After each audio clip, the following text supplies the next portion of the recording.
The crystal chandeliers cast cold light across the mahogany conference table, their reflections fragmenting in the polished surface like broken promises.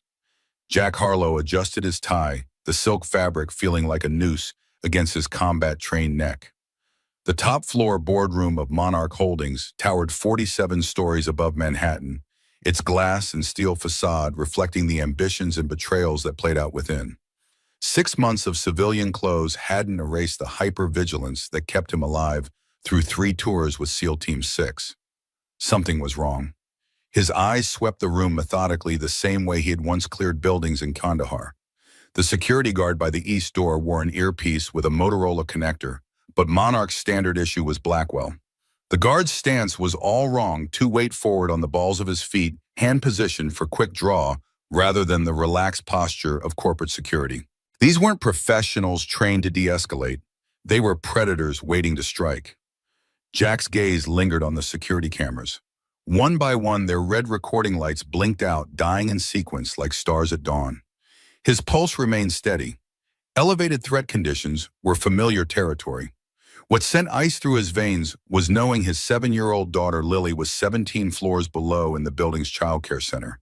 3 days into a temporary security consultant position, and Jack had walked into something far more dangerous than a corporate power struggle. But he'd made a promise after Afghanistan: never again would he arrive too late when someone needed protection. The elevator ride that morning had been filled with Lily's chatter about her new book on marine biology. She'd inherited her mother's quick mind and curiosity. 2 years since the car accident that took Sarah, and sometimes looking at Lily still felt like staring at a ghost. The same blonde curls, the same dimple, when she smiled. Now those curls were bobbing 17 floors below, while something dangerous unfolded in the boardroom above. The childcare center had been the deciding factor in taking this job. Monarch Holdings offered full-day care for employees' children, a luxury for a single father juggling work and parenthood. The director, Ms. Perkins, ran a tight ship with the efficiency of a military operation and the warmth of a grandmother's kitchen. Lily had taken to it immediately, especially the reading corner with its ocean-themed beanbags. "Daddy, will you be able to have lunch with me today?" Lily had asked that morning, her small backpack festooned with orca whale keychains. Ms. Perkins said parents can eat with us on Wednesdays. Jack had crouched down, meeting her eyes. "I've got an important meeting, sweetheart, but I'll try to come down after." The guilt was familiar now, a constant companion since becoming both mother and father to his daughter. He'd promised himself this civilian security gig would mean more stability than his SEAL days, but promises were proving harder to keep than he'd expected. "It's okay if you can't," Lily had replied with the practiced understanding of a child who'd grown up too fast. "I'll tell you about the octopus book later." Now watching the security cameras go dark one by one, Jack's jaw tightened. He hadn't taken this job just for the child care. His former teammate, Ryan Matthews, now with the FBI's cyber division, had flagged concerning data breaches at Monarch Holdings. "Something big is happening there, Jack.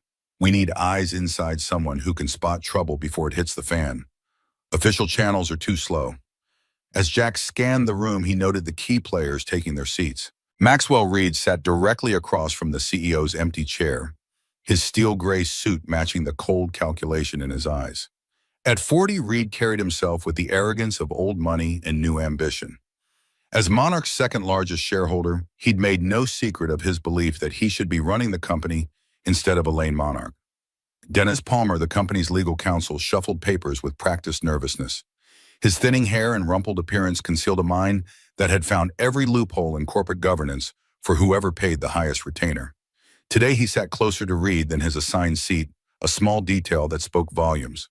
The boardroom doors opened with purpose and conversation died as Elaine Monarch entered. At 34, she commanded attention without asking for it. Her Navy business suit was armor, her stride precise and measured. Jack had reviewed her file: MIT engineering degree, Stanford MBA, took over the company after her father's death 6 years ago, transformed a legacy energy corporation into a clean tech pioneer against the wishes of half her board, made enemies of oil barons and tech billionaires alike. What the file hadn't captured was the quiet intensity that surrounded her like a force field. Her auburn hair was pulled back in a simple knot, her only jewelry, a platinum watch that had belonged to her father. No wedding ring, no visible vulnerabilities. Jack had been observing her for 3 days from a professional distance. She worked 18-hour days, knew the names of janitors and executives alike, and carried the weight of a multi-billion-dollar company without visible strain.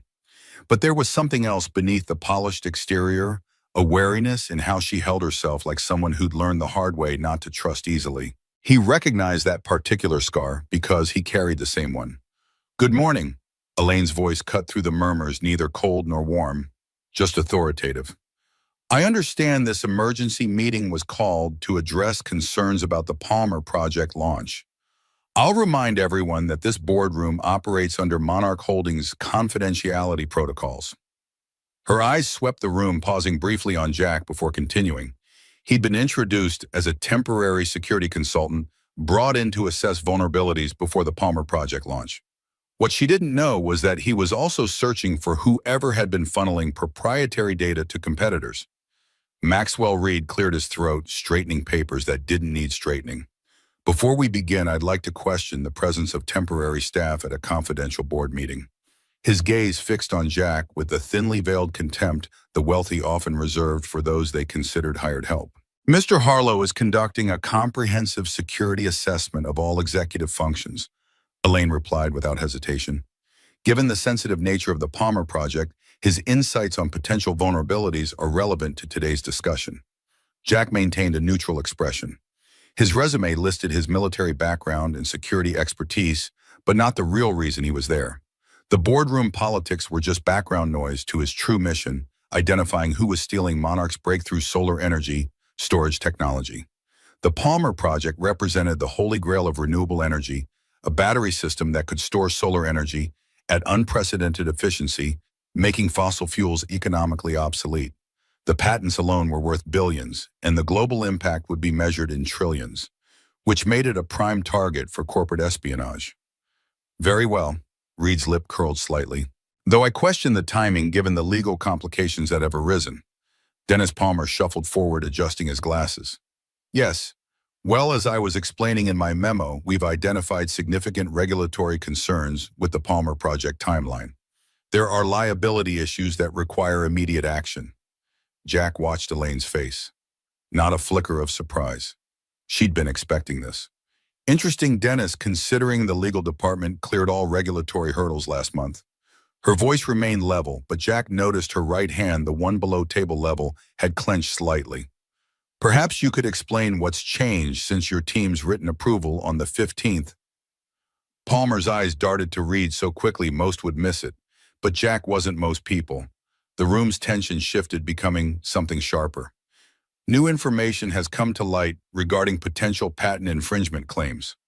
Palmer pushed a thick document across the table. "This emergency resolution would temporarily pause the project while we conduct additional due diligence." Jack recognized the play. Create a crisis offer, a solution that puts you in control. He'd seen warlords use the same tactics in Afghanistan, just with less expensive suits and more obvious weapons. Elaine took the document but didn't open it.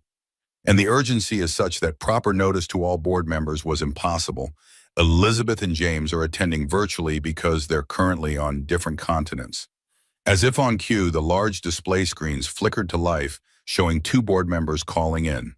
Elizabeth Reynolds, silver-haired and sharp-eyed at 60, had been with the company since before Elaine was born.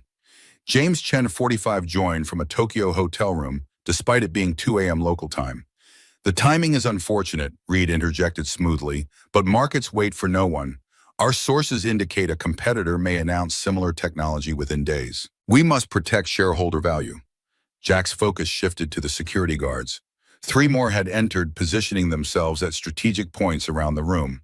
Their body language had changed, becoming more alert, hands closer to their sides. Someone had given a signal. The room's smart glass windows activated, turning opaque. The electronic door locks engaged with soft clicks that might have been missed if not for the sudden silence that followed. Jack tensed. The playbook was becoming clear. Isolate control. Execute. Elaine must have sensed it too. Her eyes met Jack's briefly, a silent question passing between them. He gave an imperceptible nod, shifting his weight to allow quicker movement if needed. I find it concerning that our security protocols have been modified without my authorization. Elaine's voice remained steady as she gestured toward the darkened cameras. Perhaps Mr. Harlow could shed some light on these technical difficulties. All eyes turned to Jack. The guards tensed. This wasn't how he'd planned to reveal his hand, but plans rarely survive first contact, a lesson learned in war zones that applied equally to boardrooms. The cameras have been disabled through the building's maintenance back door. Jack rose slowly, keeping his movements deliberate. And at least 4 of these security personnel aren't Monarch employees. Their credentials wouldn't withstand basic verification. Reed's expression hardened. That's an outrageous claim from a temporary consultant who has no authority. I also find it interesting, Jack continued as if Reed hadn't spoken, that someone accessed the R&D servers at 2:17 this morning, downloading the complete Palmer project specifications. The access came from a device registered to legal department credentials. Dennis Palmer's face drained of color. Elizabeth Reynolds leaned forward in her video feed, eyes narrowing. Dennis, is this true? Palmer stammered something about security testing and legal review requirements, but the damage was done. Jack could see the realization rippling through the room. This wasn't a normal power play. This was something much worse. The night before, Jack had been working late, reviewing security logs with Kevin Chen, Monarch's lead IT specialist. Kevin was 28, brilliant with code, and perpetually fueled by energy drinks and paranoia about system vulnerabilities. He'd flagged unusual access patterns over the past month. Look at this, Kevin had pointed to anomalies in the server logs. Someone's been exploring the network architecture, testing boundaries. They started with non-sensitive systems, then gradually worked toward the R&D servers. It's methodical, professional. An inside job? Jack had asked, though he already suspected the answer. Kevin nodded, his expression grim. Has to be. These credentials are legitimate, but the pattern doesn't match normal work habits. It's like watching someone try on someone else's skin. The access is technically correct, but behaviorally wrong. They'd set up alerts for any unusual activity, particularly around the Palmer project data. Jack hadn't expected something so brazen as a complete download, but it confirmed his suspicions. The attack was accelerating. Now standing in the boardroom, Jack watched Reed's carefully constructed plan begin to unravel. But dangerous people were most dangerous when cornered. This is absurd, Reed recovered, his voice hardening. We're here to discuss legitimate business concerns, not indulge in security theater. Mr. Harlow is clearly overstepping his role. One of the guards moved toward the door, hand touching his earpiece. Jack noted the movement, calculating angles and timing. If this turned physical, he needed to be between any threat and Elaine. I think we should verify Mr. Harlow's claims immediately, Elizabeth Reynolds said from the screen. Her authority carried even through video. James, are you able to access the security systems remotely? James Chen was already typing. I'm locked out of the main security feed, but I can access the backup systems. Give me a moment. Reed's jaw tightened. He exchanged glances with Palmer, who was sweating visibly now. Jack recognized the silent communication of conspirators whose plan was falling apart. While Mr. Chen investigates, perhaps we should return to the agenda. Reed attempted his tone, falsely conciliatory. The resolution before us is time-sensitive. Elaine opened the document for the first time, scanning its contents with practiced efficiency. Her expression revealed nothing, but Jack noticed her posture straighten. Whatever she'd found had confirmed something. This isn't a resolution to pause the project, she said finally, her voice quiet but carrying clearly across the room. This is a transfer of executive authority.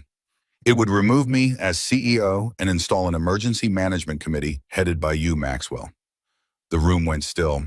Several board members exchanged shocked glances. This was beyond a corporate maneuver. This was a coup. The company faces unprecedented risks, Reed replied smoothly. The board has a fiduciary responsibility to ensure stable leadership through this critical period. By bypassing proper governance procedures and using falsified security concerns, Elaine's composure was remarkable.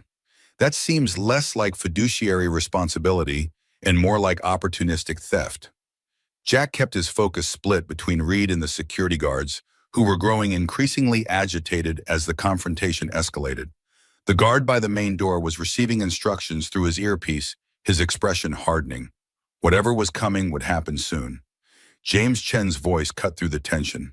I've accessed the backup security protocol. Mr. Harlow is correct. Someone has systematically disabled the primary security systems throughout the executive floor, and the guards currently in the boardroom aren't registered in our employee database.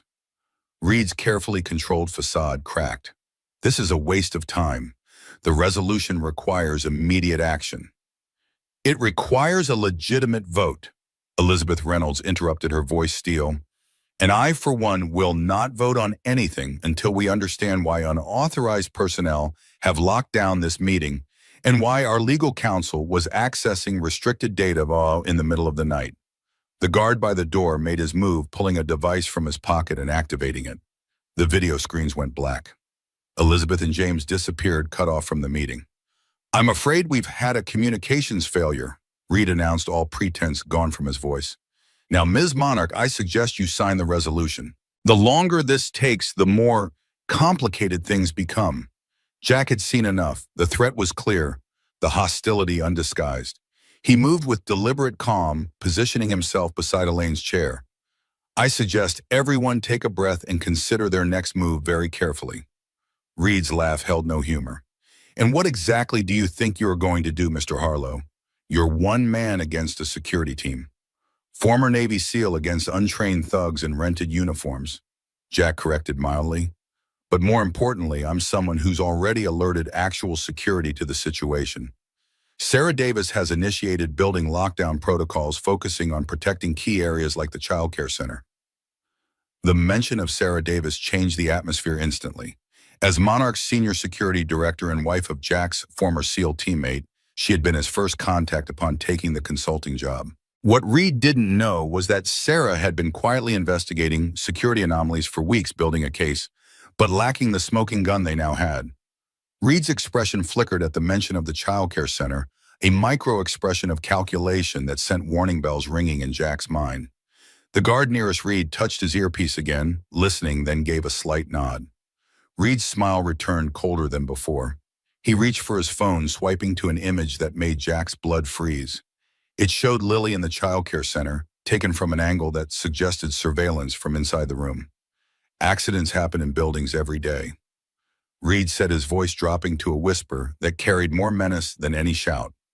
Tragic accidents, especially to children who wander where they shouldn't.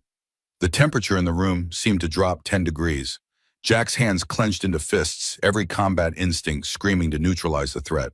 But his tactical mind recognized the trap. Any violence now would undermine everything, potentially letting Reed's conspirators escape while Jack was arrested for assault. The mission parameters had changed. This was no longer just about stopping corporate espionage. It was about protecting his daughter from immediate danger. Elaine's response was swift and unexpected. She pulled out her personal phone, dialing a number from memory. Thraw initiates Sparrow protocol for the third-floor childcare center. Priority Alpha authorization Monarch 773. Jack knew Sparrow protocol wasn't standard security terminology. This was something personal between Elaine and Sarah, a contingency they'd planned for situations like this. Reed's expression shifted from confidence to confusion. What are you doing?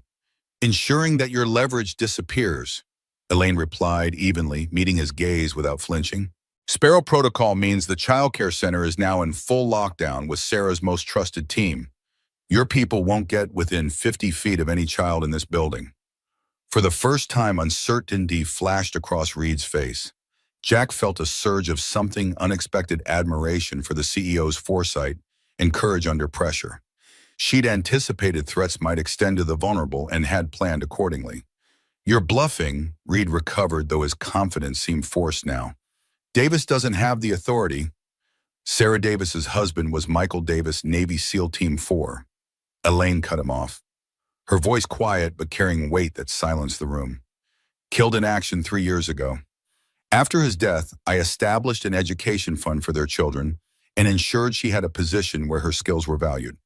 She has full emergency authority activated the moment you threatened a child. And the revelation reframed everything Jack thought he knew about Elaine Monarch. This wasn't just a CEO protecting her company, but someone who understood loyalty and sacrifice on a personal level. Reed's threat had backfired, creating an alliance he hadn't anticipated. Jack used the moment of confusion to move subtly closer to the nearest guard, calculating the fastest way to neutralize the man if necessary. Mr. Reed, Elaine continued, her voice carrying new steel, you've just added criminal threatening and conspiracy to harm a minor to your growing list of charges. I believe that triggers the immediate suspension clause in our corporate bylaws, the one stating any board member under criminal investigation is automatically recused pending resolution. Jack saw the opening and took it. There's also the matter of the stop the clock provision, he added, recalling corporate governance details from his briefing.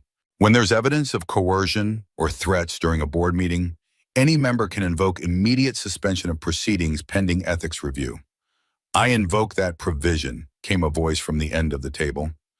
Vivian Brooks, the company's CFO, had been silent until now, her allegiance unclear. As Chief Financial Officer, I have standing to call for suspension based on potential harm to corporate governance. Reed's carefully constructed plan was collapsing like a house of cards. The other board members, seeing which way the wind was blowing, began distancing themselves from him through their body language and expressions. This is absurd, Reed spat, desperation edging into his voice. Palmer, tell them they can't do this. Dennis Palmer, looking like he might vomit at any moment, shook his head slightly. They actually can. The provision exists specifically for situations involving alleged coercion. Jack's phone vibrated with a text from Sarah. Package secure. 2 unauthorized individuals apprehended attempting to access childcare floor. Metropolitan Police Department en route. Relief washed through him, though he kept his expression neutral. Lily was safe. Now he could focus fully on neutralizing the remaining threat. You know, Jack said conversationally to Reed, deliberately casual to increase the man's unease. People who make threats often forget they're being recorded. He gestured toward the ceiling corners where small secondary cameras, different from the main security cameras, blinked with steady red lights. Reed's eyes widened fractionally. Those are inactive. The primary system is down, Jack confirmed. But Ms. Monarch's private security protocol includes backup recording devices that operate on a separate circuit. Standard procedure for executives who receive death threats, which I understand is a regular occurrence in her position. This was partly bluff. Jack wasn't certain the secondary systems were recording, but the doubt would serve their purpose. Reed's expression confirmed the psychological hit had landed. They also forget, Jack continued, pressing the advantage, that conspiracy charges become federal cases when they cross state lines or involve wire fraud. That shell company you've been communicating with in Delaware that makes this FBI jurisdiction. As if on cue, Reed's phone rang. He checked the screen, his face paling as he saw the caller. His attorney most likely delivering what was obviously catastrophic news. Jack's assessment was confirmed when Reed hissed into the phone. What do you mean, federal agents? How could they possibly? The boardroom doors burst open. 4 individuals in suits entered with the coordinated precision that screamed federal law enforcement. The lead agent, a woman with close-cropped gray hair and eyes that had seen every possible human deception, held up credentials.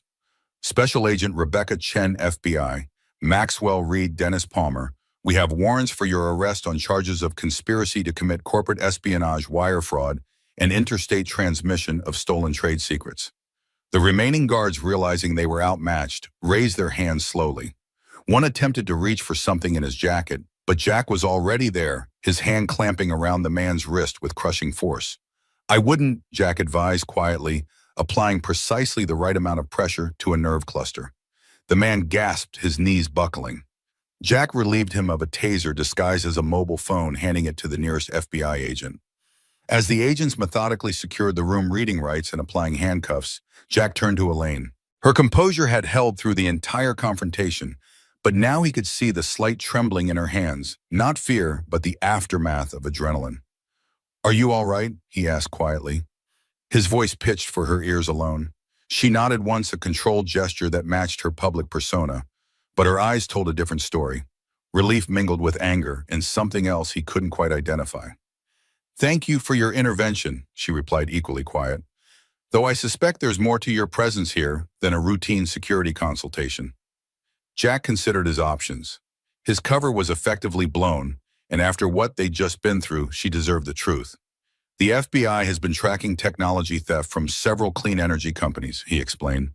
When your systems were breached last month, my former teammate at the Bureau asked me to take this consulting job as a way to get eyes inside. The formal investigation couldn't move quickly enough, and they needed someone who could spot the signs of an impending attack. Understanding dawned in her eyes. You were never here to evaluate our security systems. I was, just with a more specific focus than you were told.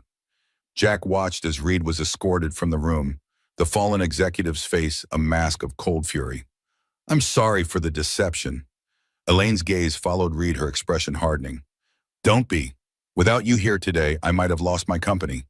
She looked back at Jack, her professional mask slipping just enough to reveal genuine emotion. And you might have lost something far more precious. Jack's thoughts immediately went to Lily. The threat was neutralized, but he needed to see her, to hold her, and know with absolute certainty that she was safe. As if reading his mind, Elaine added, Go to your daughter. We can handle the rest of this. Jack nodded gratefully and moved toward the door, but Elaine's voice stopped him. Mr. Harlow, when this is sorted, I'd like to discuss a more permanent position. Monarch Holdings clearly needs security leadership that understands both external and internal threats. The offer was unexpected. Jack had planned to complete this assignment and return to consulting work that allowed him flexible hours for Lily. But something about Monarch Holdings and its CEO had gotten under his skin in just 3 days. I'll think about it, he replied honestly. As he stepped into the hallway, his phone vibrated with another message from Sarah. Lily is asking for you. She's in my office with my team. She's fine, been reading to the younger children to keep them calm. The elevator descent to the security floor gave Jack time to process everything that had happened in less than an hour. A routine security job had become a battleground for corporate control. A father's protective instinct had overcome professional caution, and somehow in the chaos, justice had prevailed. It wasn't the clean victory of military operations where objectives were clear and success measurable. This was messier, more complex with implications that would ripple through courts and boardrooms for months. But the immediate danger had passed, and that was enough for now. Sarah Davis waited outside her office, her bearing immediately recognizable to Jack. They'd met at military functions when both their spouses were alive, though they'd never served together directly. The recognition was mutual and immediate, two people who understood loss and duty meeting across the divide of their different battles. Jack Harlow, she greeted him with a firm handshake. Mike spoke highly of you. He was one of the best, Jack replied. The familiar weight of survivor's guilt pressing on him. He'd come home from war. Mike hadn't. Thank you for protecting Lily. We take care of our own, Sarah said simply, and anyone who threatens children deserves whatever comes to them. Her expression softened slightly. Your daughter is remarkable. When we initiated lockdown, she immediately started helping with the younger kids, keeping them calm. Said her daddy taught her that being brave means helping others when they're scared. Through the office window, Jack could see Lily sitting on the floor surrounded by a semicircle of younger children. She was holding a picture book about marine life, her animated gestures suggesting she was adding her own embellishments to the story. The sight hit him with unexpected force. This small person who had become his entire world, demonstrating the same protective instincts that had defined his military career. She's had to grow up fast, Jack said quietly. They all do, Sarah replied. And in those 3 words was a shared understanding of what it meant to raise children who had lost a parent, whether to combat or civilian tragedy. The office door opened and Lily spotted him immediately. Her face lit up with pure joy as she carefully closed the book, excused herself from the children with unexpected poise, then launched herself into his arms with all the enthusiasm of a 7-year-old. Daddy, Miss Sarah said there was a security drill, but I knew it wasn't just a drill because you taught me about real emergencies. So I helped keep the little kids calm. Did I do good? Jack held her tight, feeling the weight of what could have been lost if things had gone differently. You did perfect, sweetheart. Over Lily's head, he saw Elaine Monarch appear in the doorway. She had kicked off her heels somewhere, standing in stocking feet that made her seem more human, less corporate, Titan. The navy suit that had been armor in the boardroom now just made her look tired and triumphant in equal measure. Miss Lily, Elaine said, dropping to the child's eye level with natural grace. I heard you were very brave today. Thank you for taking care of the younger children. Lily studied Elaine with the direct gaze children have before social conditioning teaches them to look away. You're the boss lady. Daddy helped you today, didn't he? He's good at helping people. That's what he does. Yes, he did help me, Elaine confirmed, a genuine smile warming her features. Your daddy is a hero, though I suspect you already knew that. He doesn't like being called that, Lily said matter-of-factly. He says heroes are the ones who don't come home. He came home, so he's just daddy. The words hung in the air, profound in their simplicity. Elaine's eyes met Jack's over Lily's head, and in that glance was understanding that transcended their different worlds. They both knew about loss, about sacrifice, about the weight of carrying on when others couldn't. I have something for you, Elaine said to Lily, producing a beautifully illustrated book about ocean exploration from her bag. It's about the deep sea where the bravest explorers go. I thought you might enjoy it. Lily accepted the book with both hands, the way her father had taught her to receive gifts. Thank you, Ms. Elaine. She hesitated, then asked with hopeful uncertainty, will you come read it with us sometime? The question was innocent, but Jack saw Elaine's slight pause, the moment where professional and personal boundaries blurred. I would like that very much, she finally said, and from her tone, Jack believed she meant it. As FBI agents secured the building and police took statements from witnesses, Jack, Lily, and Elaine made their way to the private executive elevator. The lobby was already filling with reporters and law enforcement, the aftermath of corporate conspiracy playing out in real time. The offer stands, Elaine said as they reached the parking level. Director of Corporate Security. But more than that, a chance to build something better, safer, more honest than what we had before. Jack buckled Lily into her booster seat, his movements automatic after years of practice. When he straightened, his decision wasn't fully formed, but the direction was clear. Let's talk details next week, he said. Elaine nodded, understanding the unspoken message. His priority now was his daughter, as it should be. Monday, 9:30 a.m. We'll have coffee. As Jack drove away, Lily, already absorbed in her new ocean book, he caught a glimpse in the rearview mirror of Elaine standing in the garage entrance watching them leave. She looked smaller without the boardroom backdrop, more vulnerable, but also stronger somehow, as if surviving the morning's betrayal had refined something essential within her. The radio was reporting breaking news about Monarch Holdings' corporate espionage, FBI raids, billions in intellectual property, saved from theft. They would never know the full truth, the moment when a father's choice to protect had prevented a tragedy, when 4 simple words had changed the trajectory of multiple lives. Jack reached back to squeeze Lily's knee, their signal that everything was okay. She squeezed back without looking up from her book, already lost in stories of ocean depths and brave explorers. The morning sun broke through the parking garage exit, flooding the car with light that felt like possibility. Behind them, Monarch Holdings stood tall against the Manhattan skyline. Its glass and steel no longer cold, but somehow warmed by the knowledge that within its walls, integrity had won a decisive victory. The company would survive, even thrive. But more importantly, it would do so honestly, protected by people who understood that sometimes the most important battles are fought not for money or power, but for the simple principle that when someone is threatened, when injustice looms, someone must stand up and say what needs to be said. Jack Harlow had spent his adult life training for war, only to find his most important battle in a corporate boardroom. Life had a way of surprising even the most prepared warriors. As the car merged into Manhattan traffic, he felt something he hadn't experienced in years, the quiet certainty that he was exactly where he was supposed to be. Monday morning arrived under slate-gray skies that threatened rain, matching Jack Harlow's cautious mood. The weekend had passed in a blur of FBI debriefings, emergency security protocols, and attempts to maintain normalcy for Lily. Explanations about bad guys at mommy's work had become a practiced art during his SEAL days. Now he found himself crafting similar half-truths about corporate raiders. Monarch Tower's revolving doors whispered as he entered the lobby, security personnel nodding with newfound respect. 3 days earlier, he'd been an outsider. Now he was the man who'd helped thwart the most brazen corporate takeover attempt in recent memory. The weekend news cycle had feasted on the story. Monarch Holdings targeted in corporate espionage plot, screamed headlines across financial networks. Details remained classified pending federal investigation, but enough had leaked to paint Maxwell Reed as the villain in a corporate thriller.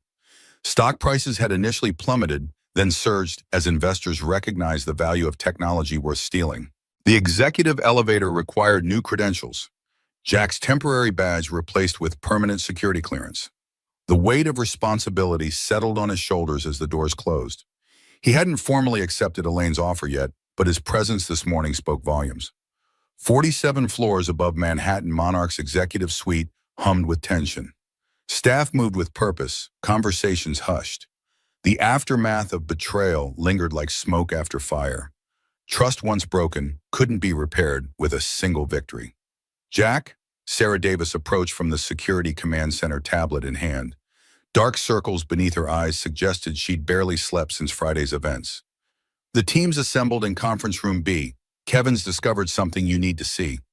The conference room bore little resemblance to the boardroom where Friday's confrontation had unfolded. Utilitarian and windowless, its walls lined with security monitors, it served as command central for Monarch's newly formed crisis team.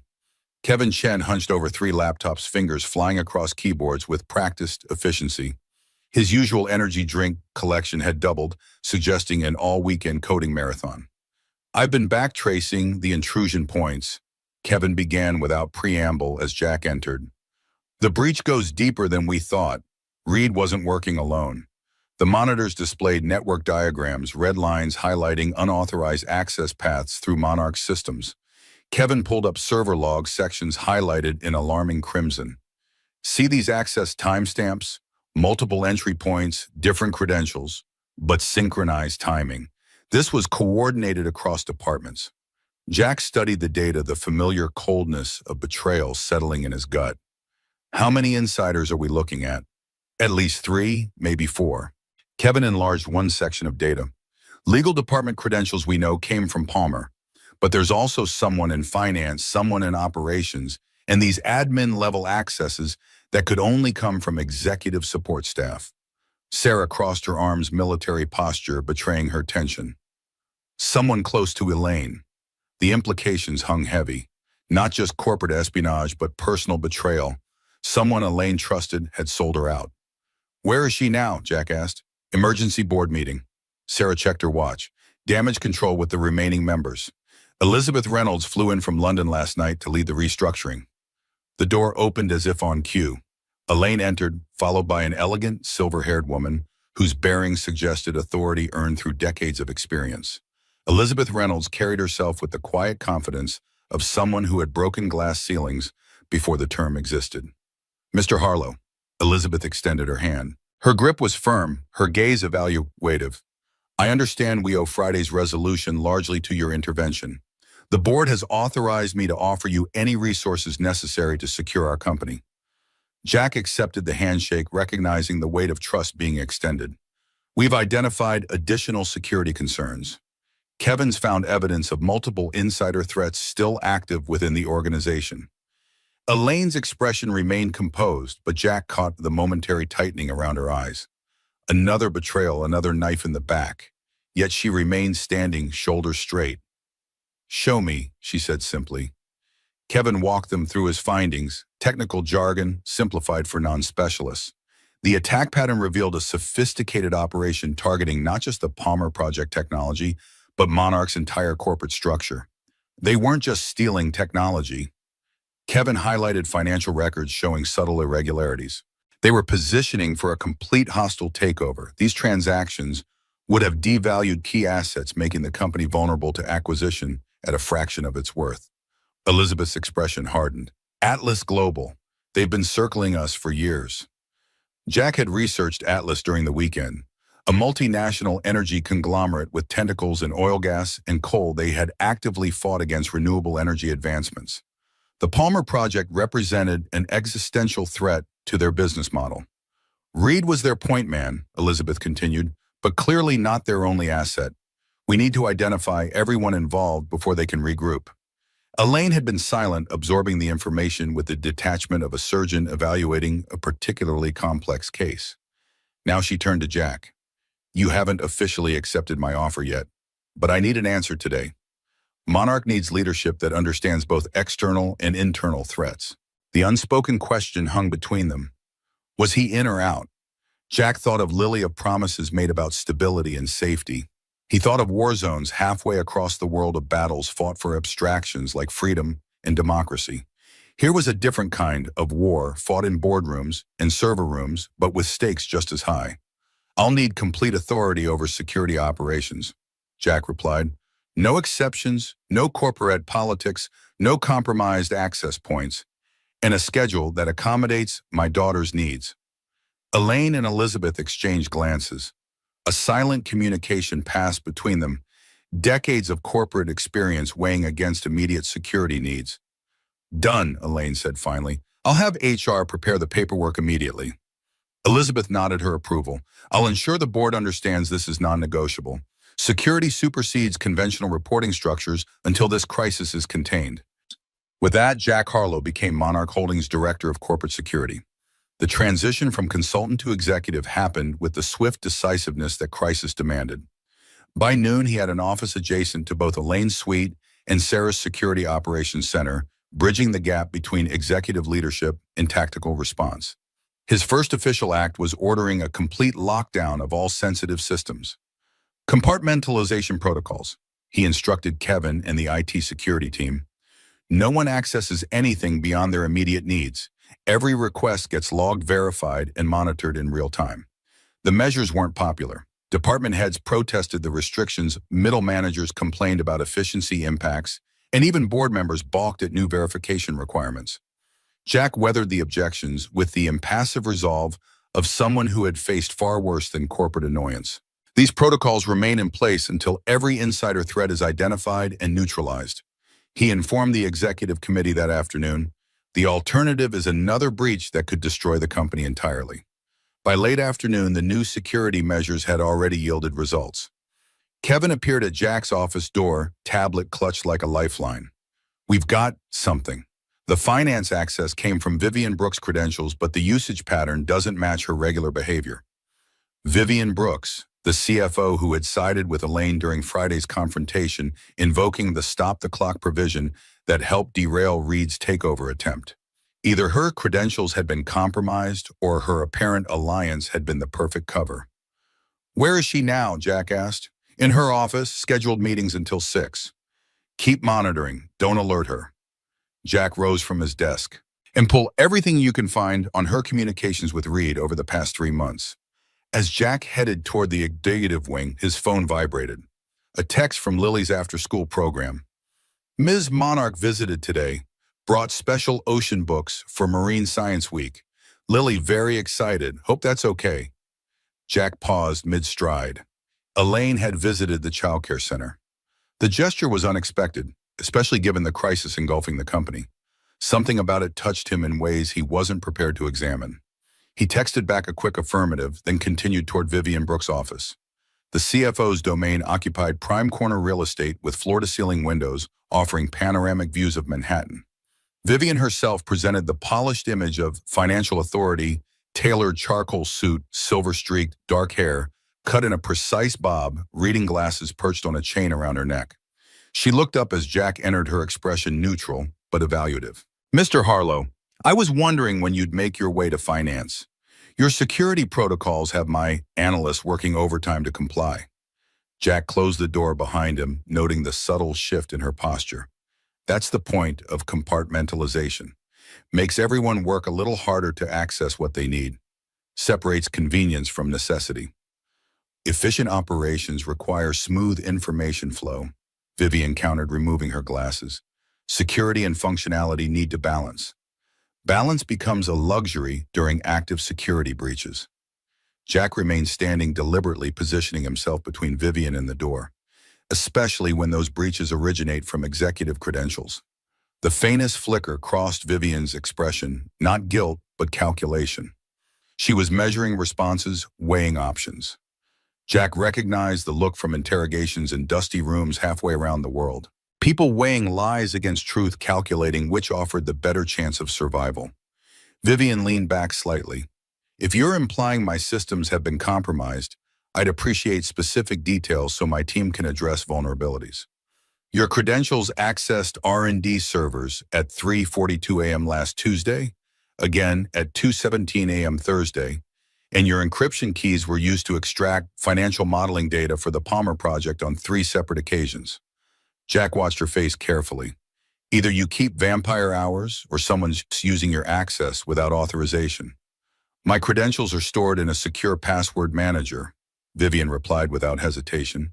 I change authentication monthly and use two-factor verification for all sensitive systems, which makes the breach all the more concerning.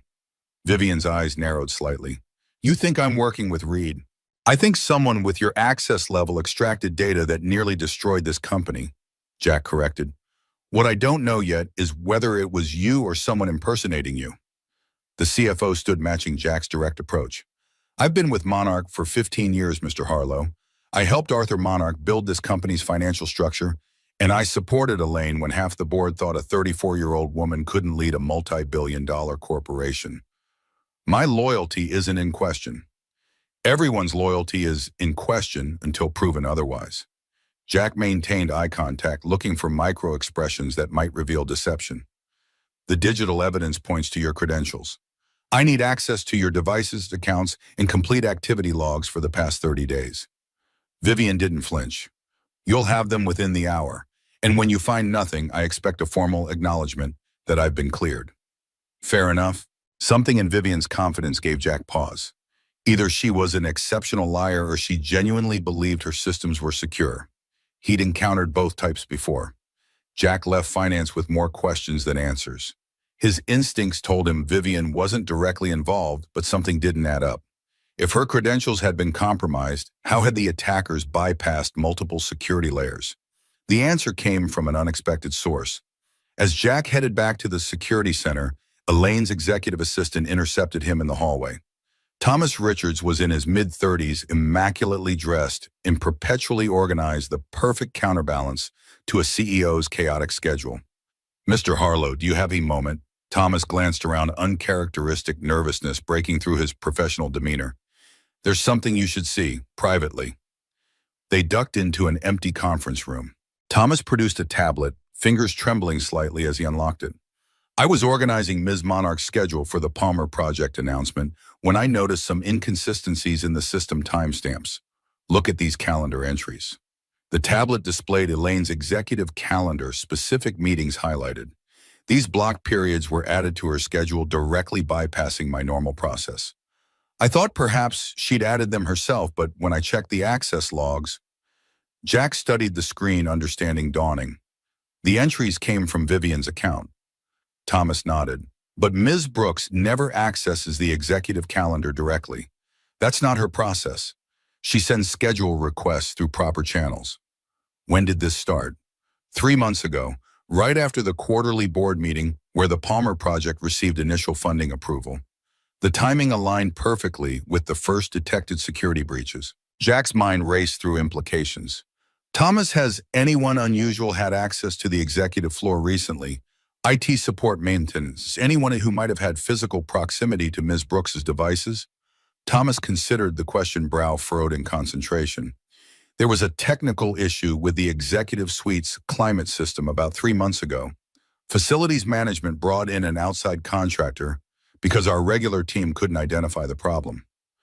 I need names, dates, and complete access logs for that period, Jack instructed. And keep this conversation between us for now. Thomas nodded, professional composure returning. Of course, I'll have everything to you within 30 minutes. Jack headed straight for the Security Operations Center. Sarah was coordinating team deployments, positioning trusted personnel at critical access points throughout the building. We need to look at physical security breaches from 3 months ago, Jack explained, sharing Thomas's information. Specifically contractors who worked on the executive floor's climate systems. Sarah immediately pulled up the relevant logs. Bennett Mechanical Services. They sent 2 technicians, Craig Wilson and Jason Harding. Standard background checks were performed, nothing flagged. Run them again, Jack instructed. Deep background and cross-reference with any known Atlas Global connections. While Sarah's team worked on the contrameter angle, Jack met with Kevin to analyze Vivian's devices. The CFO had delivered as promised laptops, tablets, phones, and complete access to her accounts. Her security practices are actually impressive, Kevin admitted, after an hour of forensic examination. Multi-factor authentication, encrypted drives, regular password rotation. Better than most executives I've worked with. Which makes it all the more unlikely that someone hacked her remotely, Jack observed. They needed physical access. Kevin nodded, pulling up a diagnostic report. And they had it. Look at this hidden process running in the background of her laptop. It's sophisticated spyware disguised as a system utility. Records keystrokes, captures authentication tokens, and transmits data through encrypted channels that mimic normal network traffic. Could she have installed it accidentally? No way. This required physical access and admin privileges. Someone installed this directly onto her machine. The pieces were falling into place. Jack's phone buzzed with a message from Sarah. Hit on Jason Harding, former military intelligence, now private contractor. Known connections to security firms used by Atlas subsidiaries. The climate system maintenance had been a cover. While supposedly fixing temperature controls in the executive suite, Harding had installed spyware on Vivian's devices, giving Atlas access to her credentials. The perfect Trojan horse, a trusted executive who had no idea her digital identity was being used against the company. Jack briefed Elaine and Elizabeth on the findings that evening. The three gathered in Elaine's office security protocols, ensuring their conversation remained private. So Vivian is cleared, Elaine confirmed, visible relief softening her features momentarily. Her devices were compromised, but she wasn't complicit, Jack clarified. The operation was sophisticated professional intelligence-level tradecraft. They used her credentials to access the systems while establishing Reed as their primary inside man. Elizabeth's expression darkened, which means we still have active threats within Monarch. The question is who and at what level. We focus on the executive support staff, Jack recommended. Anyone with access to multiple departments. The pattern suggests they targeted individuals whose credentials could move across systems without triggering alerts. Elaine nodded, decision made. Implement whatever measures you need. Full authority, no exceptions. The next morning brought fresh challenges. The new security protocols had begun identifying suspicious patterns across multiple departments. Jack established a secure operations center in a converted storage area off-network and accessible only to his core team. Within these walls, they constructed an organizational map of Monarch Holdings, tracking data by access patterns and identifying anomalies. Kevin burst into the operations center just before noon, eyes wide with alarm. We've got a problem. Someone's accessing the Palmer Project servers right now, using admin credentials we haven't locked down yet. Jack moved immediately. Trace the access point. 23rd floor R&D section. Kevin's fingers flew across his keyboard. Terminal in Lab 3. Sarah, get a team there now, Jack ordered through his comlink. Silent approach, full containment protocols. Jack took the stairs rather than risking the elevator, drawing his security access card as he descended. The R&D floors required specialized clearance, their contents worth billions in intellectual property. Sarah's voice came through his earpiece as he reached the 24th floor. Team in position, Lab 3 occupied by a single individual, Dr. Morgan Chen, Research Director. Jack froze mid-stride. Morgan Chen, the brilliant physicist leading the Palmer Project and brother of board member James Chen, one of Monarch's most trusted executives responsible for the very technology Atlas wanted to suppress. Hold position, Jack instructed.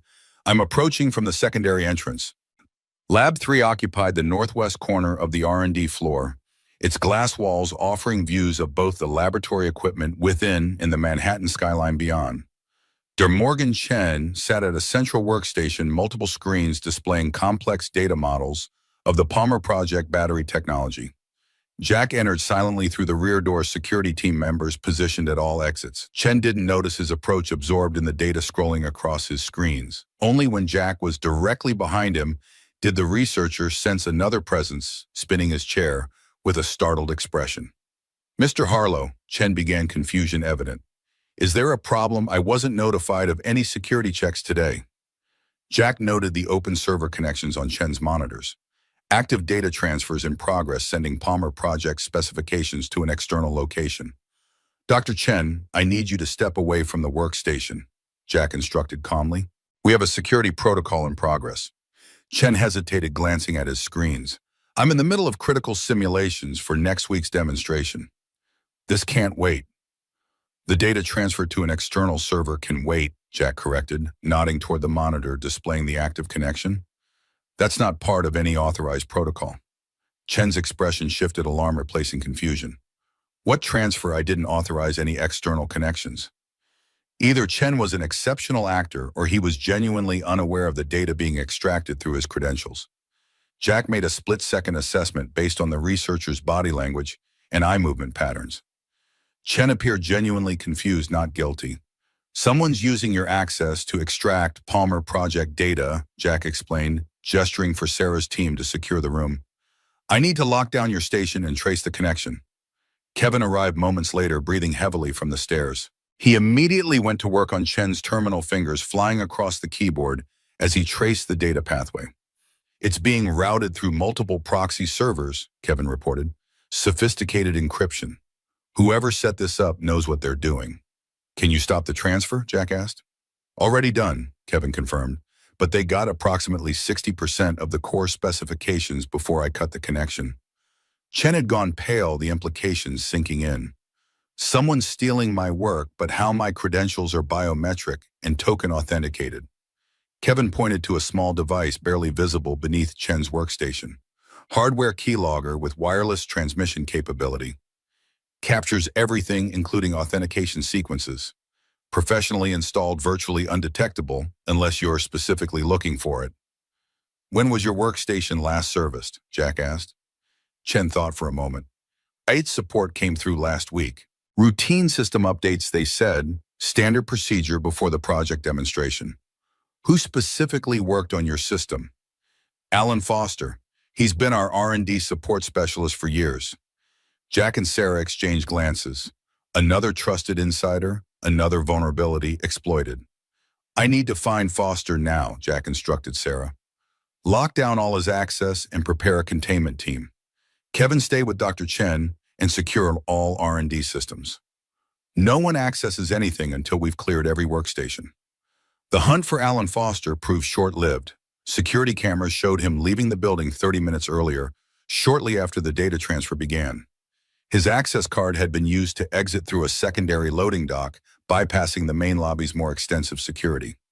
He knew we were closing in, Sarah observed as they reviewed the footage. Question is, where's he going with the data? The answer came from an unexpected source.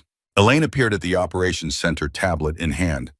Atlas Global has called an emergency press conference for 3. Their CEO is announcing a groundbreaking energy storage technology that will revolutionize the renewable sector. The timing couldn't be coincidental. Foster had extracted enough of the Palmer Project specifications to allow Atlas to claim the technology as their own. If they announced, First Monarch would appear to be the copycat, not the innovator. They're going to steal the entire project. Elaine continued, rare anger coloring her voice. 6 years of research, billions in development, all hijacked in a single day. Jack checked his watch. 2 hours until Atlas's press conference. Where's the demonstration model of the Palmer battery? Secure lab on the 22nd floor, Chen replied. Self-contained prototype with the core technology integrated. And the backup research data. Offline storage in the same facility. Isolated system not connected to the network. Jack nodded, decision made.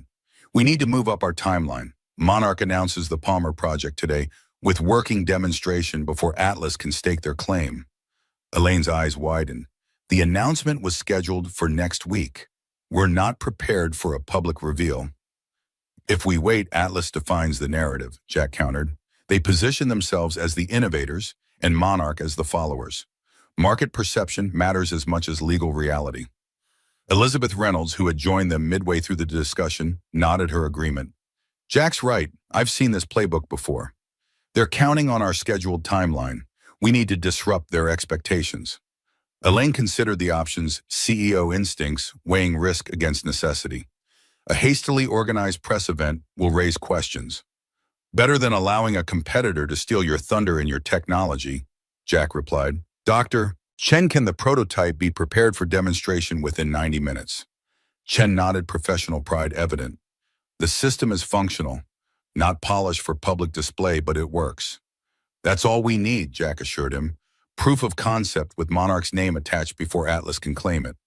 Elaine made her decision with the swift certainty that defined her leadership style. Make it happen. I'll contact our PR team and key media outlets. Elizabeth, can you assemble available board members to present a united front? The next 90 minutes transformed Monarch Tower's main auditorium into an impromptu press center. Security teams swept the space for potential threats, while technical crews prepared for the prototype demonstration. Chen and his research team worked feverishly to prepare the Palmer battery for public viewing, its revolutionary technology about to be revealed ahead of schedule. Jack coordinated security from a command post adjacent to the auditorium, deploying trusted personnel at all access points. Sarah supervised the executive protection detail, her team surrounding Elaine and the board members with discreet but effective security. Foster's access card just pinged at a coffee shop 3 blocks from Atlas headquarters, Kevin reported. He's delivering the stolen data personally. Alert FBI cybercrime, Jack instructed. They can intercept him before he completes the handoff. As the clock ticked toward 2 p.m., the auditorium filled with hastily assembled financial press and industry analysts. The atmosphere crackled with curiosity and speculation. Emergency announcements from major corporations typically meant either crisis or opportunity. Backstage, Elaine prepared with her executive team. The Navy power suit had been replaced by a deep emerald that conveyed confidence without aggression. Jack noticed her hands steady despite the pressure, no visible tension betraying the stakes involved. Security assessment, she asked as he approached. Perimeter secured, all attendees vetted through expedited protocols. Dr. Chen confirms the prototype is functional and ready for demonstration. Elaine nodded, professional mask firmly in place. Only her eyes revealed the emotional and undercurrent determination mingled with justified anger at the attempted theft of her company's future. Atlas won't stop with this, she observed quietly. They'll find other angles, other vulnerabilities. Let them try, Jack replied, with the confidence of someone who had faced worse threats. We're closing the gaps. Every attack makes their position weaker, their desperation more obvious. A subtle smile touched Elaine's lips. You sound like my father. He always said competition reveals character faster than cooperation. Smart man. He would have liked you. Something shifted in her expression, a brief glimpse behind the CEO facade to the woman beneath. Direct, principled, unimpressed by status or wealth, rare qualities in my experience. Before Jack could respond, Elizabeth appeared at Elaine's side. We're ready, full media presence, key investors online, and the board is assembled in the front row.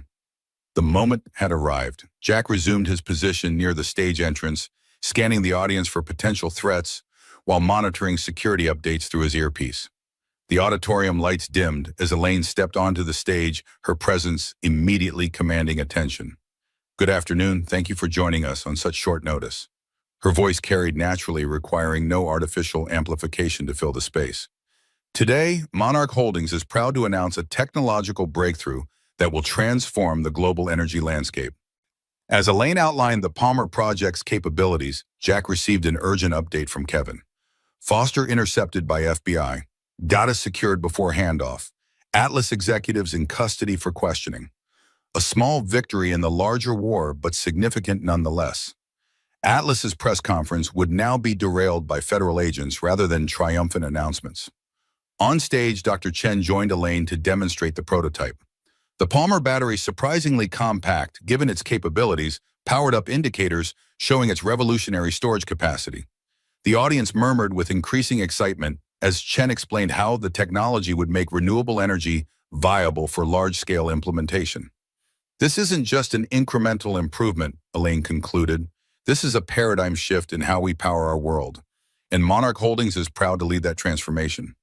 The presentation concluded to enthusiastic applause. Financial analysts were already calculating market implications, reporters drafting headlines about the energy sector's impending disruption. Monarch had seized the narrative, positioning itself as the innovator, rather than allowing Atlas to steal that mantle. As the audience dispersed, Jack received another update that changed everything. Sir, we've identified additional breaches in the executive messaging system. Someone intercepted communications between Ms. Monarch and board members for months. Source, Jack demanded, traced to executive support staff. Thomas Richards' account shows irregular access patterns. Thomas Richards. Elaine's trusted executive assistant, the man who had helped identify Vivian Brooks's compromised credentials. Either his account had been hacked like the others, or Jack's combat instincts flared. The revelation about Vivian had come too easily, too conveniently. What if Thomas had pointed them toward Vivian to divert attention from himself? Location on Richards, Jack demanded. Executive floor heading toward Ms. Monarch's office. Jack moved immediately, taking the service stairs two at a time. If Thomas was the mole, his position gave him unprecedented access to Monarch's operations. And with his cover potentially blown by the day's events, he might take desperate action. The executive floor appeared normal as Jack emerged from the stairwell. Staff moved between offices, phones rang, business continued. Thomas stood by his desk outside Elaine's office, organizing documents with his usual efficiency. Nothing seemed amiss, yet Jack's instincts screamed danger. He approached casually, maintaining a non-threatening posture while positioning himself to intercept if necessary. "Thomas, good work today." The assistant looked up, professional smile in place. "Mr. Harlow, yes, quite successful despite the rushed timeline. Ms. Monarch is taking calls from investors now. Shall I let her know you need to speak with her?" Jack noted the subtle details: Thomas's slightly elevated breathing rate, the faint sheen of perspiration at his temples, the tight grip on the tablet in his hands. Stress indicators that might be explained by the day's events or might suggest something more sinister. "Actually, I wanted to ask you about the executive messaging system," Jack replied conversationally. "Kevin's found some unusual access patterns we're trying to trace." Thomas's smile never wavered, but his pupils contracted slightly, a physiological response to threat that couldn't be controlled. "I'm happy to help however I can. Should I have Ed pull the logs for review?" "Already done," Jack assured him. "Strange thing is the irregular access traces back to this floor, specifically to your account credentials." The moment stretched between them, tension building like static before a lightning strike. Thomas maintained his composed expression, but his right hand drifted slightly toward his jacket pocket. "That's concerning," Thomas replied, voice perfectly modulated. "Perhaps my account was compromised like Ms. Brooks. I should change my authentication immediately." "Good idea," Jack agreed, closing the distance between them casually. "Kevin can help with that. He's implementing new security protocols for all executive staff." Thomas nodded, taking a half step back. "I'll head down to IT right away. If you'll excuse me." Jack blocked his path with subtle efficiency military training, allowing him to control the space without obvious aggression. "Actually, why don't we call Kevin up here? More convenient for you." Thomas recognized the trap closing around him. His professional facade cracked, desperation flickering across his features. His hand moved to his pocket, extracting not a weapon, but a small device resembling a thumb drive. "I wouldn't," Jack warned quietly. "Whatever that is using it will only make your situation worse." Thomas's expression hardened with unexpected resolve. "You understand nothing. Atlas isn't the enemy. Their vision for a controlled energy transition preserves economic stability. Monarch's technology released too soon will collapse entire industries, devastate communities dependent on traditional energy." The justification of a true believer, not merely a paid operative. Those were always the most dangerous people who believed their betrayal served a greater good. "Put the device down, Thomas." The assistant's fingers tightened around the small object. "This drive contains a virus designed specifically for Monarch's networks. One connection to any terminal, and the Palmer project data will be corrupted beyond recovery. Years of work erased in seconds." Jack assessed options, calculating risk against necessity. Thomas stood between him and Elaine's office door, where she remained unaware of the danger just outside. Any aggressive move might prompt Thomas to activate the device before it could be contained. "You won't make it to a terminal," Jack stated with quiet certainty. "Security protocols have already isolated the executive systems. That device would be quarantined before it could deploy its payload." Doubt flickered across Thomas's face. "You're lying." "Kevin implemented the protections this morning after we discovered the R&D breach. Every input requires biometric verification now. Your credentials have been suspended pending security review." The claim was partially true. New protocols were being implemented, though not yet at the level Jack suggested. The psychological warfare aimed to introduce uncertainty, undermining Thomas's confidence in his plan. Thomas glanced toward the nearest computer terminal, calculating probability of success. In that moment of divided attention, Jack moved. 3 precise steps closed the distance between them. His hand clamped around Thomas's wrist with enough pressure to trigger the radial nerve fingers reflexively opening to drop the device. Security personnel converged from positions around the floor, their presence previously concealed by normal office activities. Within seconds, Thomas was restrained, the virus-laden drive secured in an isolation container. Elaine emerged from her office alerted by the commotion. Her expression shifted from confusion to shock as she processed the scene before her. Thomas, disbelief colored her voice. You were the mole. The betrayal cut deeper than the others. Thomas had been her right hand for 3 years, privy to every aspect of her professional life. Not merely an employee, but someone she had trusted implicitly. Take him to security, Jack instructed the team. Full isolation protocols. No communication with anyone until FBI counterintelligence arrives. As Thomas was escorted away, Elaine remained motionless, processing yet another layer of betrayal. The personal cost of leadership written clearly in her expression. He had access to everything, she said quietly once they were alone. My schedule, my communications, my personal files. For 3 years. Jack had seen that expression for the 1,000-yard stare of someone whose world had just imploded. In war zones, it followed bombings and ambushes. In corporate America, it followed betrayal by trusted confidants. The damage is contained, he assured her. Kevin's team will sweep all systems he accessed. We'll recover and secure any compromised data. Elaine nodded mechanically, CEO training, maintaining external composure while internal frameworks collapsed. Schedule a full executive staff meeting for tomorrow morning. Everyone gets vetted, no exceptions. Already in progress, Jack confirmed. Sarah's team is implementing enhanced verification for all personnel with access to sensitive information. The crisis had been averted, but at significant cost. Trust once broken couldn't be repaired with security protocols alone. Monarch Holdings had survived the attack on its technology, but the human damage remained incalculable. As the day's adrenaline subsided, Jack remembered his commitment to Lily. He checked his watch, nearly time for after-school pickup. Some promises couldn't be broken, especially to a 7-year-old who counted on consistency in a world of adult chaos. I need to leave by 5, he informed Sarah as they coordinated the ongoing security response. Lily's expecting me. Sarah nodded understanding. Go, we've got this contained. Thomas is in FBI custody, Foster's being processed on corporate espionage charges, and the Palmer Project announcement has stock analysts falling over themselves with excitement. Jack found Elaine in her office as he prepared to leave. She stood by the floor-to-ceiling windows, Manhattan spread before her like a 3-dimensional map of power and influence. The triumphant energy from the press conference had faded, replaced by the quiet aftermath of betrayal. Security teams are in place for the night, Jack reported.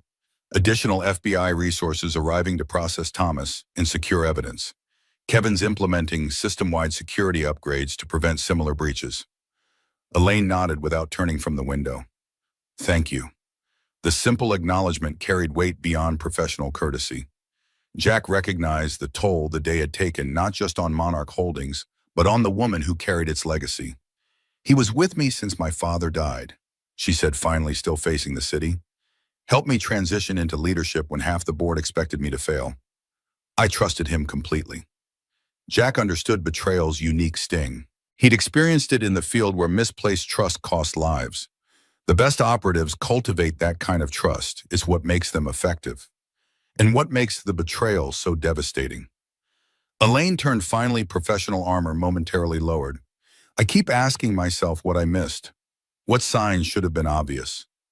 People like Thomas succeed because they're exceptional at concealing their true nature, Jack replied. Don't blame yourself for believing someone designed specifically to be believed. A ghost of a smile touched her lips. Is that what they taught you in SEAL training? How to recognize deception? They taught us to trust our instincts while verifying everything. Survival depends on balancing faith with skepticism. Elaine considered this her analytical mind processing the principle. A difficult balance in business where relationships are currency and trust facilitates efficiency. Different battlefields, same principles, Jack observed. Verify before trusting, compartmentalize sensitive information, and always have contingency plans. The conversation shifted something between them. Professional respect deepening into something more nuanced. Two people who understood leadership's burden from different perspectives. Jack glanced at his watch. I need to pick up Lily. Of course.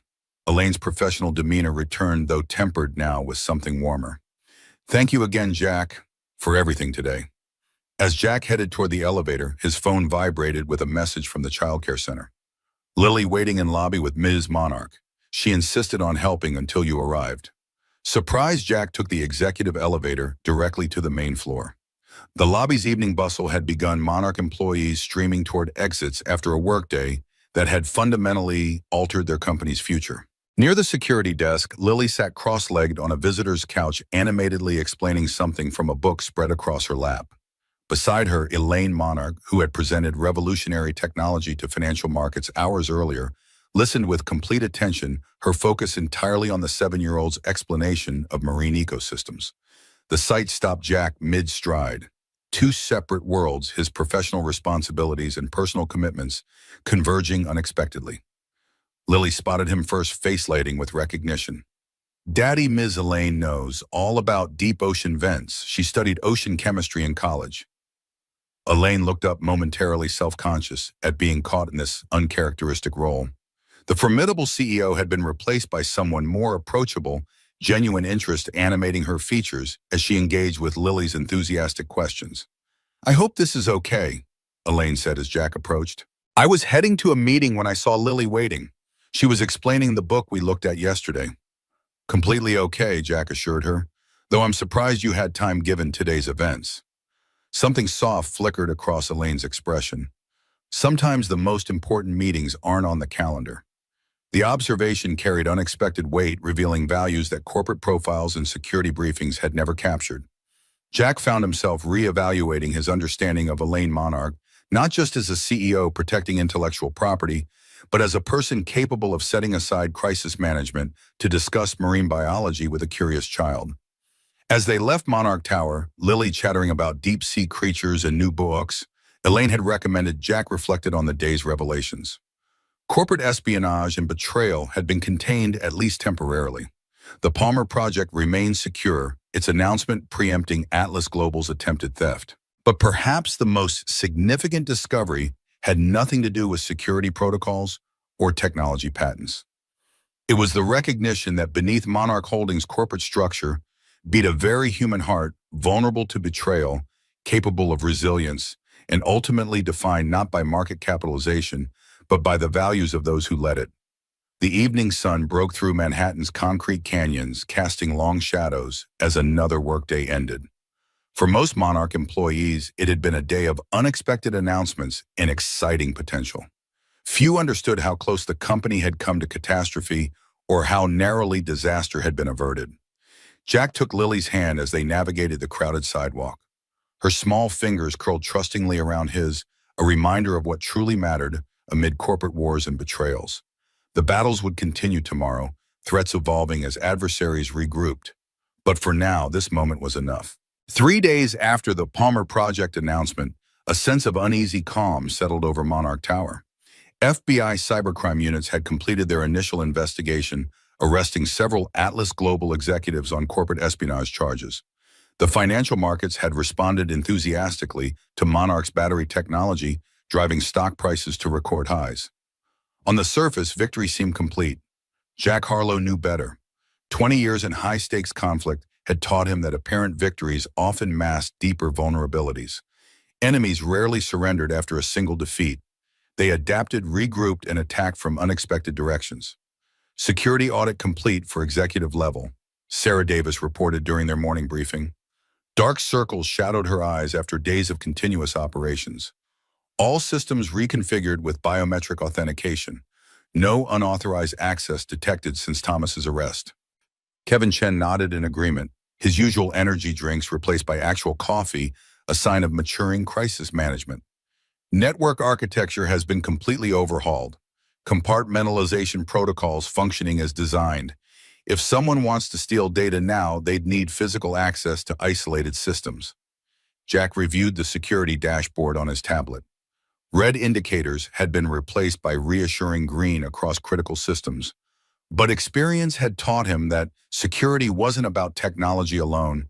It was about people, psychology, and identifying vulnerabilities before they could be exploited. What about personnel? Jack asked. Where do we stand on comprehensive background reviews? Sarah grimaced slightly. HR is pushing back, claims the enhanced vetting protocols violate employee privacy policies and could trigger legal challenges. They're not wrong, Kevin added. Some of these measures would be considered invasive in normal circumstances. These aren't normal circumstances. Jack's tone left no room for debate. We've had multiple confirmed insider threats at the highest levels. Traditional vetting failed to identify them. We either implement enhanced protocols or accept ongoing vulnerability. The security team nodded their understanding. They'd seen firsthand how conventional safeguards had failed against a sophisticated, multi-layered attack. Normal wasn't an option anymore. I'll speak with Elaine, Jack decided. This needs executive authorization. He found the CEO in her office conducting a video conference with international energy ministers, eager to discuss the Palmer Project's global implications. Even through a screen, her commanding presence was evident. She guided the conversation with precise knowledge of both technology and geopolitics, addressing complex questions without notes or hesitation.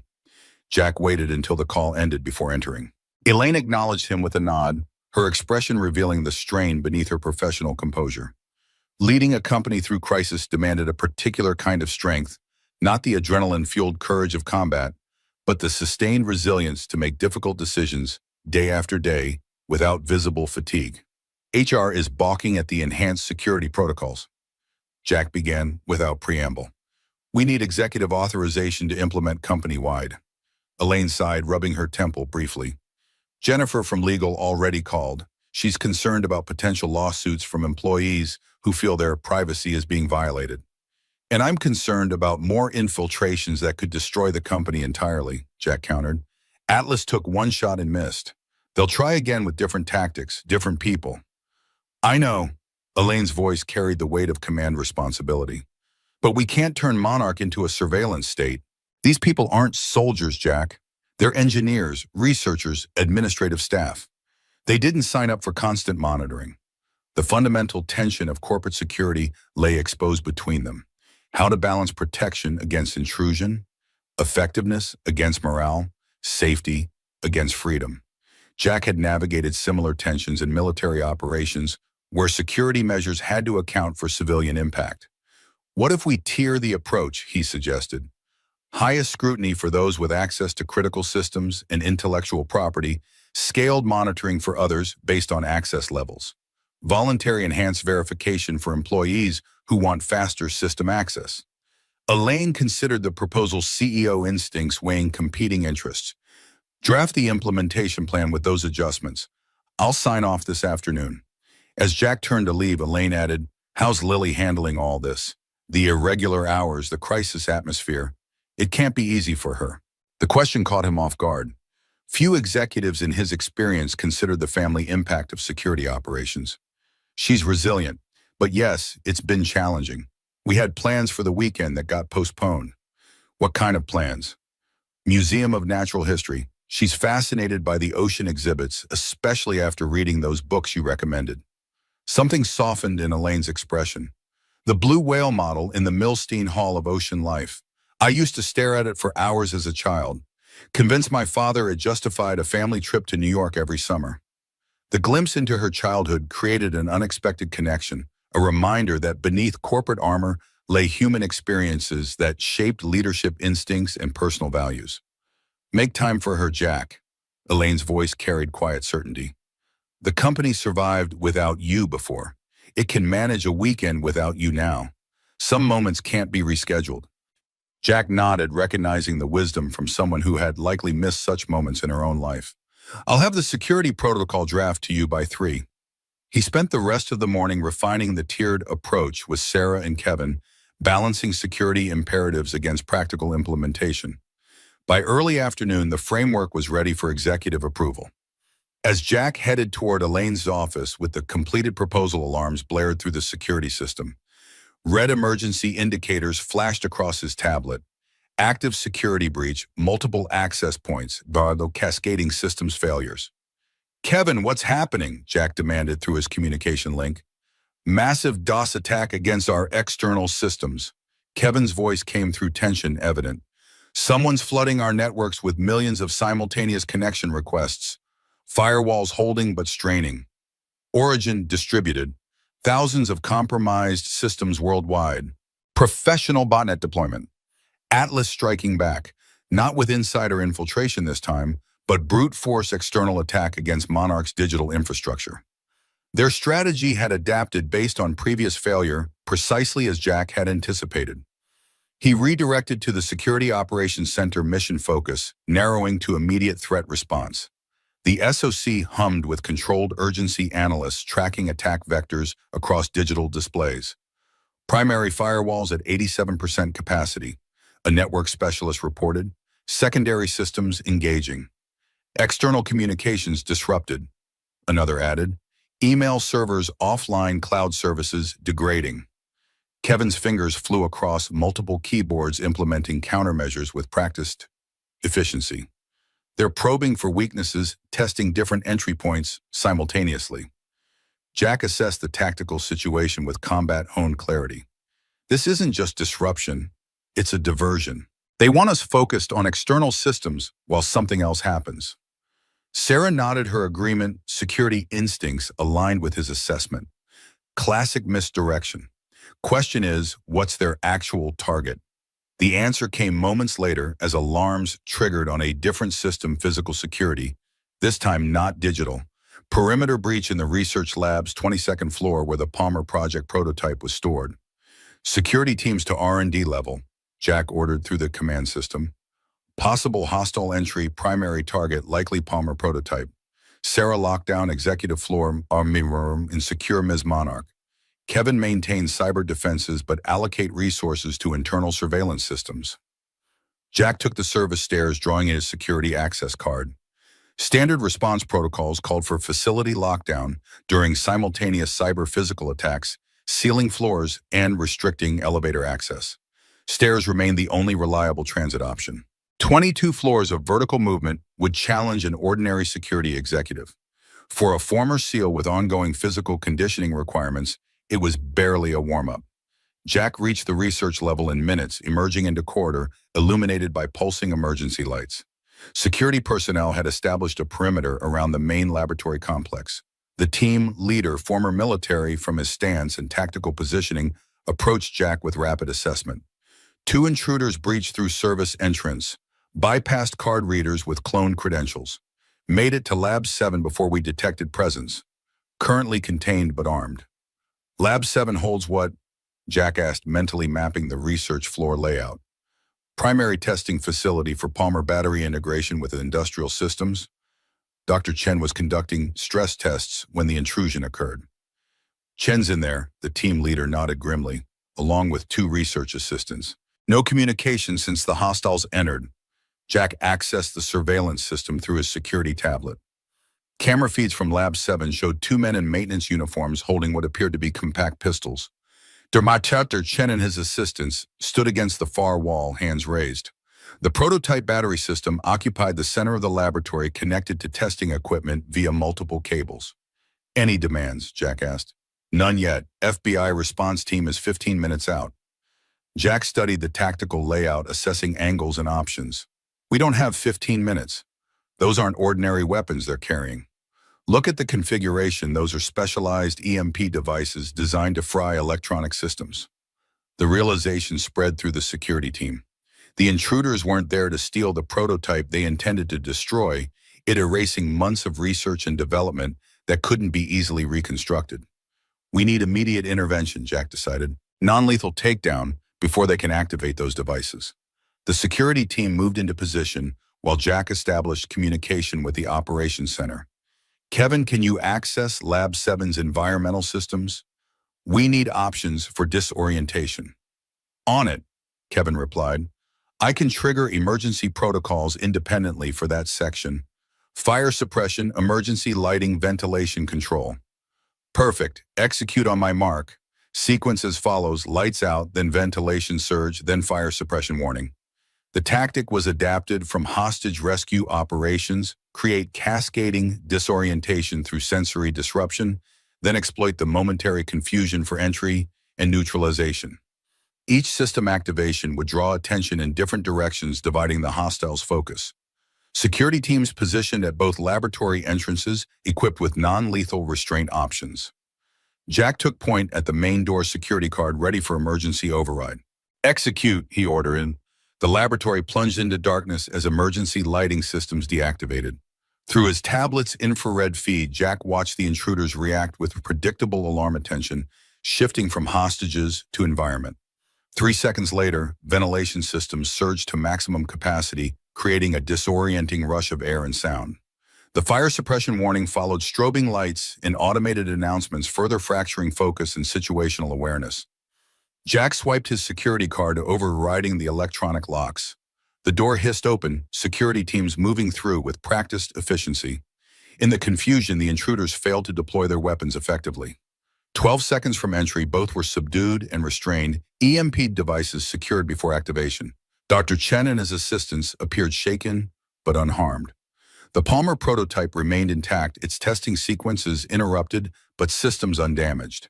"Get them to a secure area," Jack instructed the security team, indicating the subdued intruders. "Full isolation, no communication until FBI arrives." As the immediate threat subsided, Jack received updated status from the operations center. The cyber attack had begun to recede, external systems gradually recovering as defensive measures held firm. "Attackers disengaging from digital infrastructure," Kevin reported. "Looks like they've realized the physical breach failed." "Maintain defensive posture," Jack instructed. "This could be another misdirection before a secondary attack." The next hour brought gradual de-escalation. FBI cyber teams arrived to assist with digital forensics, while counterterrorism units took custody of the physical intruders. Initial interrogation revealed hired operatives rather than Atlas employees, directly professional contractors, with military backgrounds, precisely as Jack had predicted. By early evening, Monarch Tower had returned to secured status, emergency protocols, downgraded to elevated vigilance. Jack coordinated with federal authorities, ensuring all evidence was properly documented and chain of custody maintained for eventual prosecution. He found Elaine in the executive conference room, meeting with Elizabeth Reynolds and key board members to assess the attack's implications. The atmosphere carried the peculiar mix of tension and relief that followed narrowly averted disaster. "Damage assessment," Elizabeth asked as Jack entered. "Minimal physical impact. R&D systems intact, prototype undamaged.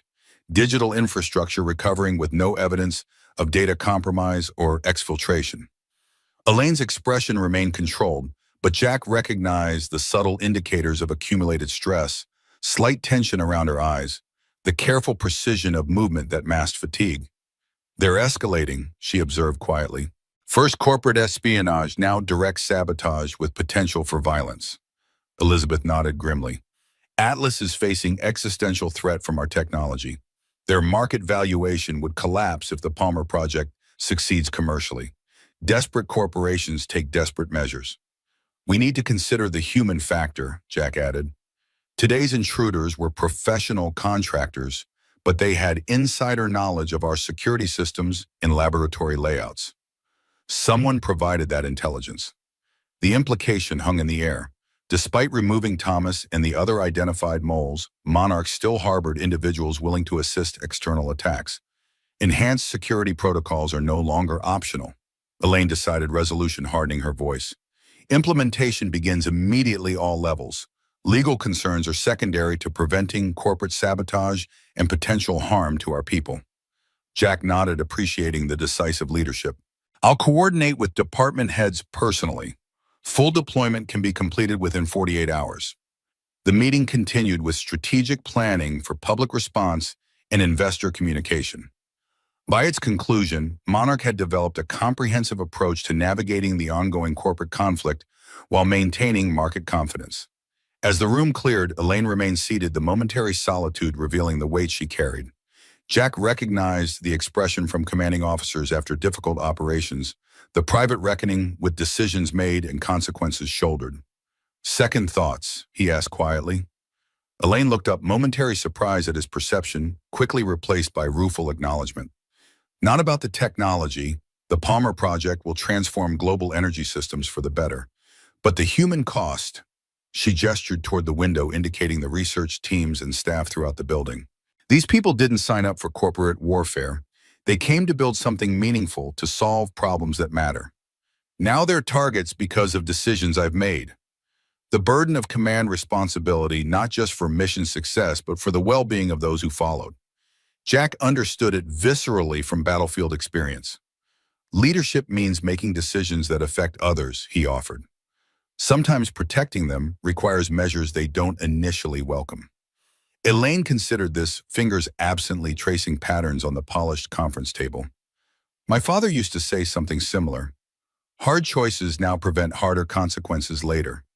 I thought it was just business philosophy. Now I understand he was talking about the weight of responsibility. The moment of vulnerability created an unexpected connection between them, not CEO and security director, but two people who understood leadership's isolation and the constant balance between protection and freedom. The enhanced security will help, Jack assured her, but ultimately what protects Monarch isn't technology or protocols. It's building an organization where people feel valued enough to report concerns, where loyalty comes from shared purpose rather than fear or obligation. Elaine's expression shifted professional interest, deepening into something more thoughtful. That sounds more like cultural philosophy than security strategy. They're inseparable. The strongest security systems fail when people circumvent them for convenience or harbor resentments that make them vulnerable to manipulation. Technical solutions address symptoms.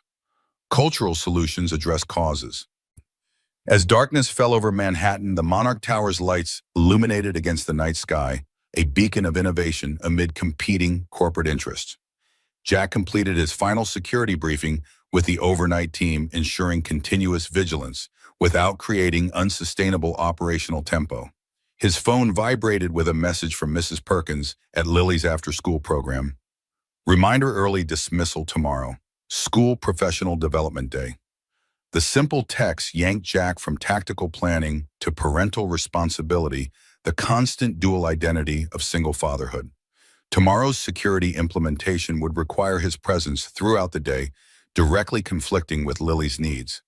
He found Sarah finishing her shift, hand over operational details flowing seamlessly to the night security team. I need to adjust tomorrow's schedule. Lily has early dismissal from school. Sarah nodded without hesitation. Go. I'll handle the security protocol implementation. You've established the framework. I can oversee execution. You sure it's going to be challenging? Sarah's expression softened momentarily. Jack Michael missed our daughter's school play the night before his final deployment. He always said he'd trade anything for those 2 hours back. Some things can't wait for the next crisis to pass. The quiet wisdom struck home. Jack had seen too many military families fractured by the constant prioritization of mission over moments, birthdays, missed milestones, uncelebrated connections weakened by absence, until they finally broke. Thanks, Sarah. I owe you. No, you don't. Just pay it forward someday. The next morning brought unexpected complications. Jack had arranged his schedule to accommodate Lily's early dismissal, but crisis refused to respect personal planning. At 9:17 a.m., his security tablet erupted with priority alerts. Anonymous threats had been delivered to multiple Monarch executives, including specific mentions of home addresses and family information. Targeted intimidation, Sarah confirmed during their emergency briefing, designed to create fear and uncertainty among leadership. FBI is tracing origin, but early indicators suggest sophisticated anonymization. Jack reviewed the threat assessment, noting the personalized nature of each message. Whoever had crafted them possessed intimate knowledge of Monarch's executives, their habits, their families, their vulnerabilities. Implement executive protection protocols, he instructed. Security details for all targeted individuals, residence sweeps, travel monitoring.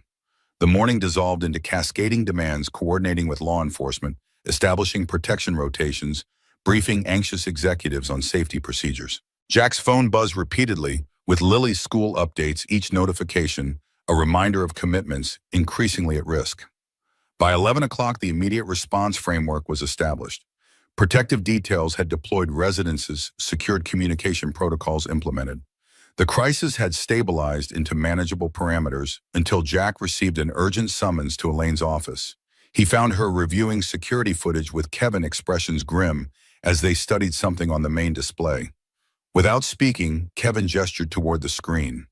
The video showed Elaine's private parking garage beneath her Manhattan residence. A maintenance worker moved purposefully between vehicles, stopping at her personal car.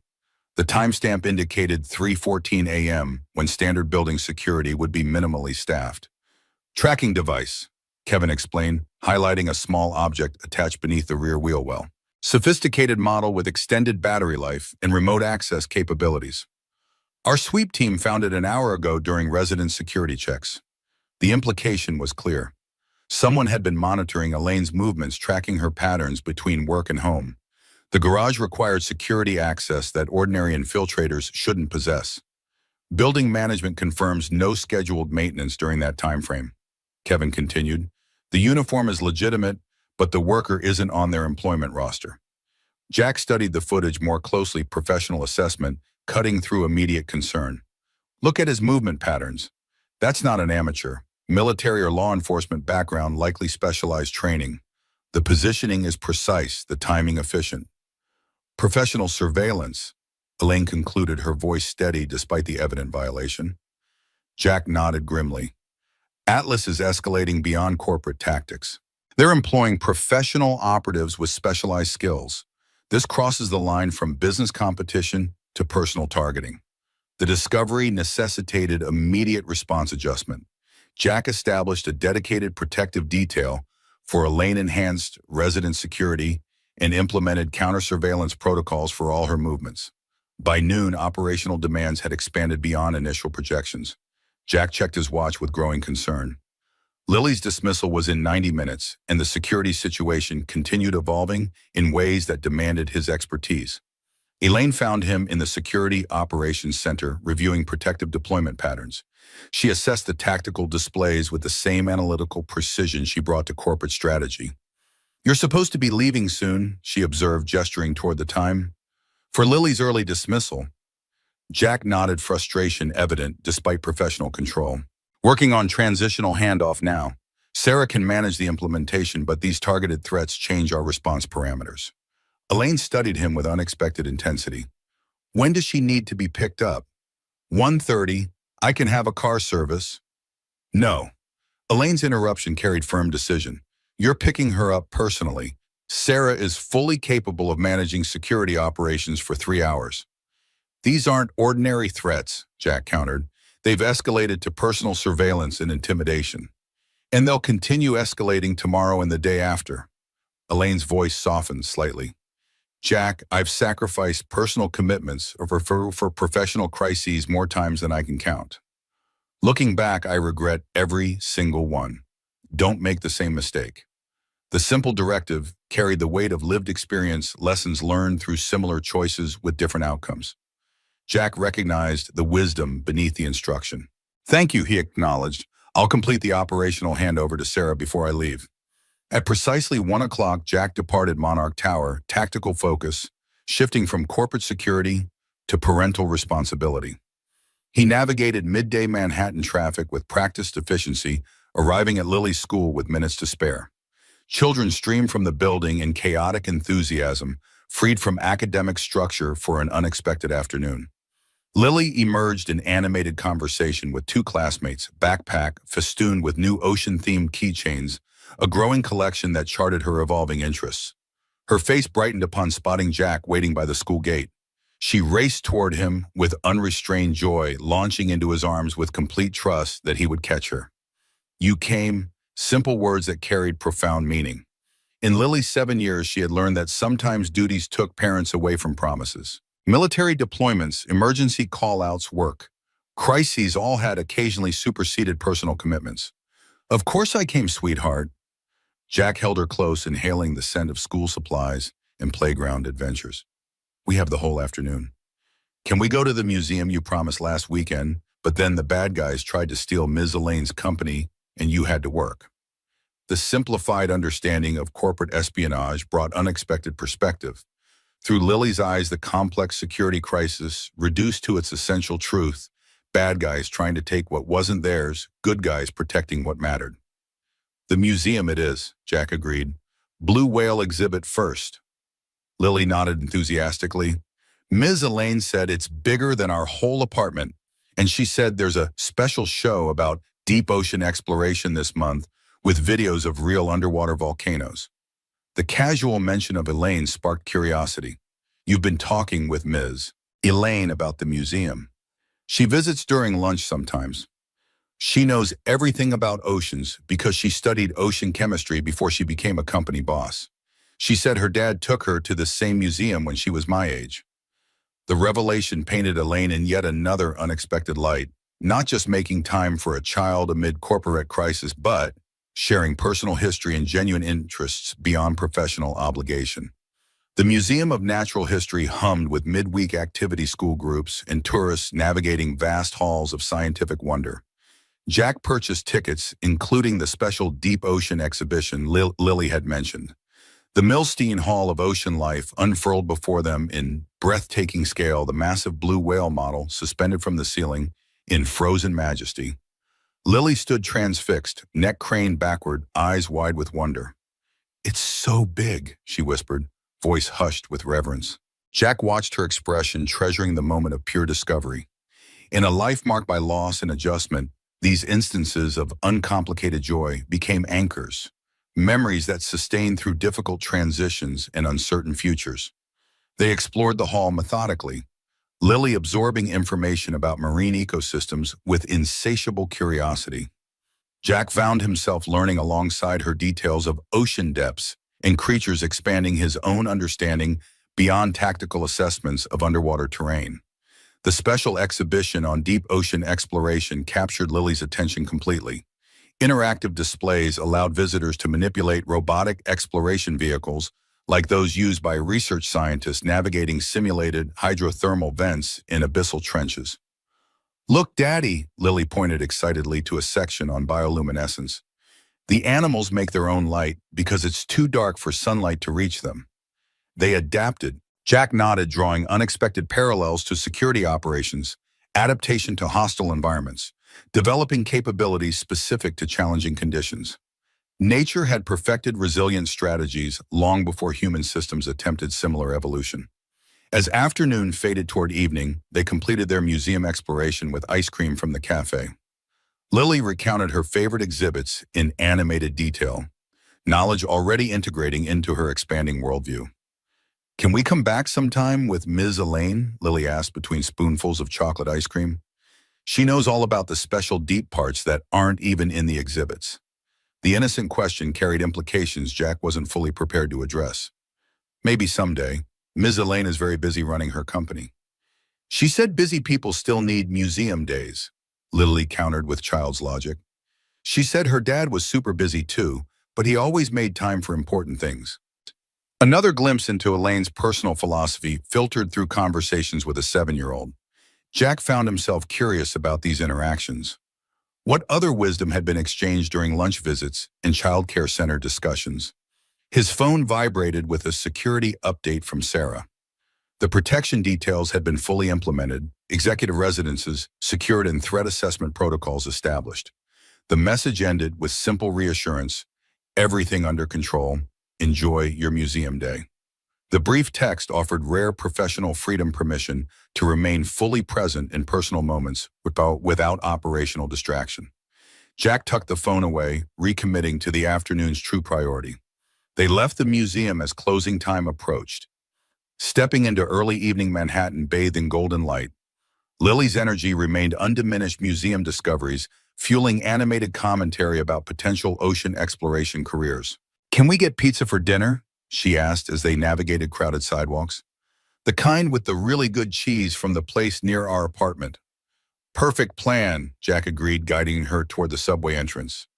Public transit offered Lily's preferred adventure, the rumbling journey beneath city streets, emerging into different neighborhoods as if by magic. As they waited for their train, Jack's security instincts activated.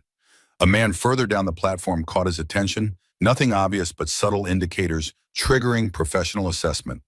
The stance slightly too alert positioning that offered optimal sight lines, attention patterns that didn't match normal commuter behavior. Jack adjusted their position casually, placing himself between Lily and the potential observer. Years of counterintelligence training had ingrained methods for confirming surveillance without alerting watchers. When their train arrived, Jack guided Lily aboard, then deliberately hesitated at the last moment as if forgetting something. The observer reacted with microsecond adjustment, confirming Jack's suspicion. They were being followed. The revelation triggered immediate tactical planning. Jack's mind raced through potential responses while maintaining outward calm. Directly confronting the watcher risked escalation with Lily present. Standard evasion techniques would be difficult with a child in tow. Calling for backup might accelerate whatever scenario was unfolding. Lily's slight change of plans, Jack said conversationally as the train pulled away from the station. We're going to play a game on our way home. Lily looked up with interest. What kind of game? It's called Secret Agents. We're going to take a special route home, and you need to follow my instructions exactly. Think of it like a spy mission. The framing worked perfectly.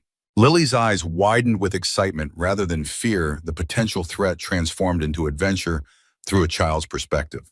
They exited at the next station, Jack guiding them through practiced evasion techniques disguised as game elements. Quick through this passage, secret agents always change directions. The watcher followed at practiced distance, maintaining surveillance without obvious pursuit. Jack noted professional technique in the man's movements. This wasn't an amateur, but someone with specialized training. 3 subway changes and strategic surface-level detours. Later, Jack confirmed they had successfully broken the surveillance tail. The operative had maintained pursuit longer than an ordinary follower could manage, but eventually lost their trail in a crowded transit hub. By the time they reached their neighborhood pizza restaurant, the security situation had been neutralized without Lily ever recognizing potential danger. She remained delighted with their secret agent game, declaring it should become regular practice. Over pepperoni pizza, Lily shared more about her school day and upcoming projects.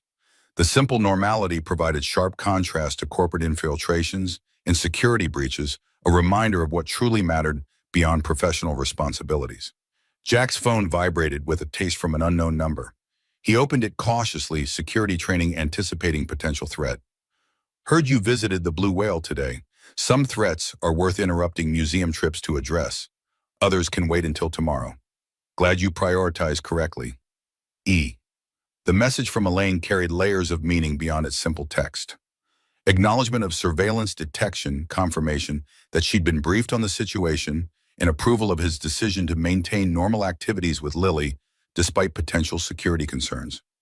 Jack typed a brief response. Museum day was perfect. Lily wants you to join next time, says, the secret deep part's not in the exhibits.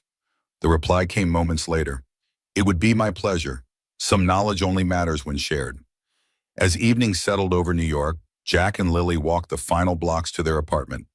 Her small hand held his with complete trust, secure in the knowledge that he would keep her safe regardless of circumstances. Their building's security system had been upgraded the previous week. Jack's professional expertise applied to personal protection. Biometric access, enhanced monitoring, and direct connection to emergency response provided layered safeguards without creating an obvious fortress. Inside their apartment offered modest comfort rather than luxury. Military habits of simplicity and functionality shaped the space, though Lily's influence added color and imagination to otherwise practical rooms. Ocean-themed decorations had gradually replaced military memorabilia, marking the transition from warrior to father. Bedtime routines unfolded with practiced familiarity. Bath pajamas, toothbrushing, and the essential bedtime story, currently an illustrated book about marine biologists that Elaine had recommended. Jack read each page with deliberate attention, watching knowledge and imagination blend in Lily's expressions. "Daddy," she asked as he closed the book, sleep already softening her voice, "are the bad people still trying to steal Ms. Elaine's company?" The question emerged from nowhere, revealing that children absorbed more than adults recognized. Some people are trying to stop her company from making important inventions, but we're protecting it. Like you protected people in the Navy, Jack considered his response carefully. Similar in some ways, both involve keeping good people safe while they do important work. Is Ms. Elaine important? Very important. She's creating technology that could help the whole world. Lily nodded sagely, processing this information with 7-year-old seriousness. That's why you have to work so much, because important things need protection. The simple understanding carried profound insight. Jack smoothed her hair gently. Yes, but you're the most important of all. That's why I made sure to be at school today, even though work was busy. I know, Lily murmured, eyes drifting closed. You always come when it really matters. The trust in her voice struck deeper than any commendation or medal. Jack remained beside her until steady breathing confirmed sleep had claimed her, the peaceful vulnerability of childhood momentarily shielded from the world's harsher realities. Once Lily was settled, Jack activated his secure tablet, reviewing the day's security developments. Sarah had managed operations, effectively implementing protocols while addressing emerging concerns. The protective details reported no additional incidents, though surveillance detection teams had identified potential observers near 2 executive residences. His phone vibrated with a direct call from Elaine, unusual given the late hour. Sorry to disturb your evening, she began without preamble, but we've received communication from Atlas Global. They're requesting a private meeting tomorrow. Jack's security instincts immediately activated. What kind of meeting? Their CEO, Richard Blackwood, wants to discuss mutual business interests away from corporate headquarters or public venues. He suggested the Metropolitan Museum's rooftop garden noon tomorrow. The location choice wasn't random. Public enough to discourage obvious confrontation, private enough for confidential conversation, and difficult to secure comprehensively given its open design and multiple access points. It's a security risk, Jack assessed immediately. Uncontrolled environment, limited advanced preparation, potential for surveillance or confrontation. I understand the concerns, Elaine acknowledged, but diplomatically refusing direct communication from a CEO of Blackwood's stature creates its own problems. The business community notices such things. Perception matters. The fundamental tension between security and operational necessity emerged once again. Jack recognized that corporate leadership sometimes required calculated risk, engaging potential adversaries to understand their position or seek resolution. If you're determined to meet him, we implement full protective protocols, Jack stipulated. Advanced team secures the location counter-surveillance measures throughout communication monitoring in direct protective detail with you at all times. Agreed, Elaine replied without hesitation. But keep it subtle. This needs to appear as a casual business meeting, not a security operation. The following morning brought focused preparation. Jack coordinated with Sarah to establish comprehensive security for the Metropolitan Museum meeting while maintaining regular protection at Monarch Tower. Advanced team reports location secured, Sarah confirmed as they reviewed tactical positioning. Counter-surveillance units in place, communication monitoring, active emergency response protocols established. Jack studied the rooftop garden layout on his security tablet. The space offered spectacular Central Park views, but presented multiple security challenges. Limited access control, numerous potential observation points, and restricted emergency evacuation options. Maintain visual contact at all times, he instructed the protective detail. Position assets at all entry points. I'll handle close protection personally. At precisely 11:30, Jack accompanied Elaine from Monarch Tower to the waiting executive vehicle. She had dressed strategically for the meeting, professional Navy suit projecting authority without ostentation. Minimal jewelry that wouldn't impede movement if necessary, low-heeled shoes practical for rapid transit if required. Atlas stock dropped 12% after our Palmer project announcement, she noted as they navigated midday traffic. Their board is pressuring Blackwood for immediate countermeasures. This meeting could be damage control rather than aggression. Or it could be assessment for their next attack vector, Jack countered. Gauge your reactions, identify vulnerabilities, establish patterns they can exploit. Elaine nodded thoughtfully. Either way, understanding their position gives us strategic advantage. The Metropolitan Museum rose before them in neoclassical grandeur, Manhattan's cultural fortress housing millennia of human achievement. Jack maintained professional vigilance as they proceeded through the main entrance, security teams confirming position through discrete communication channels. The rooftop garden offered spring sunshine and panoramic views, flowering plants, softening the urban landscape spread below. Security personnel positioned throughout the space maintained casual appearances while establishing protective coverage. Richard Blackwood waited at a corner table, Manhattan's iconic skyline framing his silhouette. At 62, the Atlas Global CEO embodied old-world energy dominance, silver-haired, immaculately tailored, with the practiced charm of someone accustomed to wielding influence through personality as much as position. Ms. Monarch, Blackwood stood as they approached, extending his hand with practiced cordiality. Thank you for agreeing to this somewhat unconventional meeting. Elaine accepted this handshake with professional courtesy, while Jack positioned himself at optimal protective distance, close enough for immediate intervention, far enough for conversational privacy. When a competitor escalates from corporate espionage to physical sabotage, unconventional seems appropriate, Elaine replied evenly, taking the seat across from Blackwood. The Atlas CEO's expression remained unruffled, though his eyes flicked briefly toward Jack with evaluative assessment. Unfortunate events. Rogue employees making unauthorized decisions, as I'm sure you understand from your own recent experiences with insider threats. The deflection came straight from crisis management. Playbooks acknowledge incidents while establishing plausible deniability for executive involvement. Jack had heard similar justifications from warlords disclaiming responsibility for actions carried out by their direct subordinates. Curious how those rogue employees possess detailed knowledge of our security systems, research facilities, and executive movements, Elaine observed mildly, almost as if they received professional intelligence support. Blackwood spread his hands in a gesture of conciliation. The energy sector has always been competitive, perhaps excessively so at times. But there are limits to productive conflict. That's precisely why I wanted this conversation.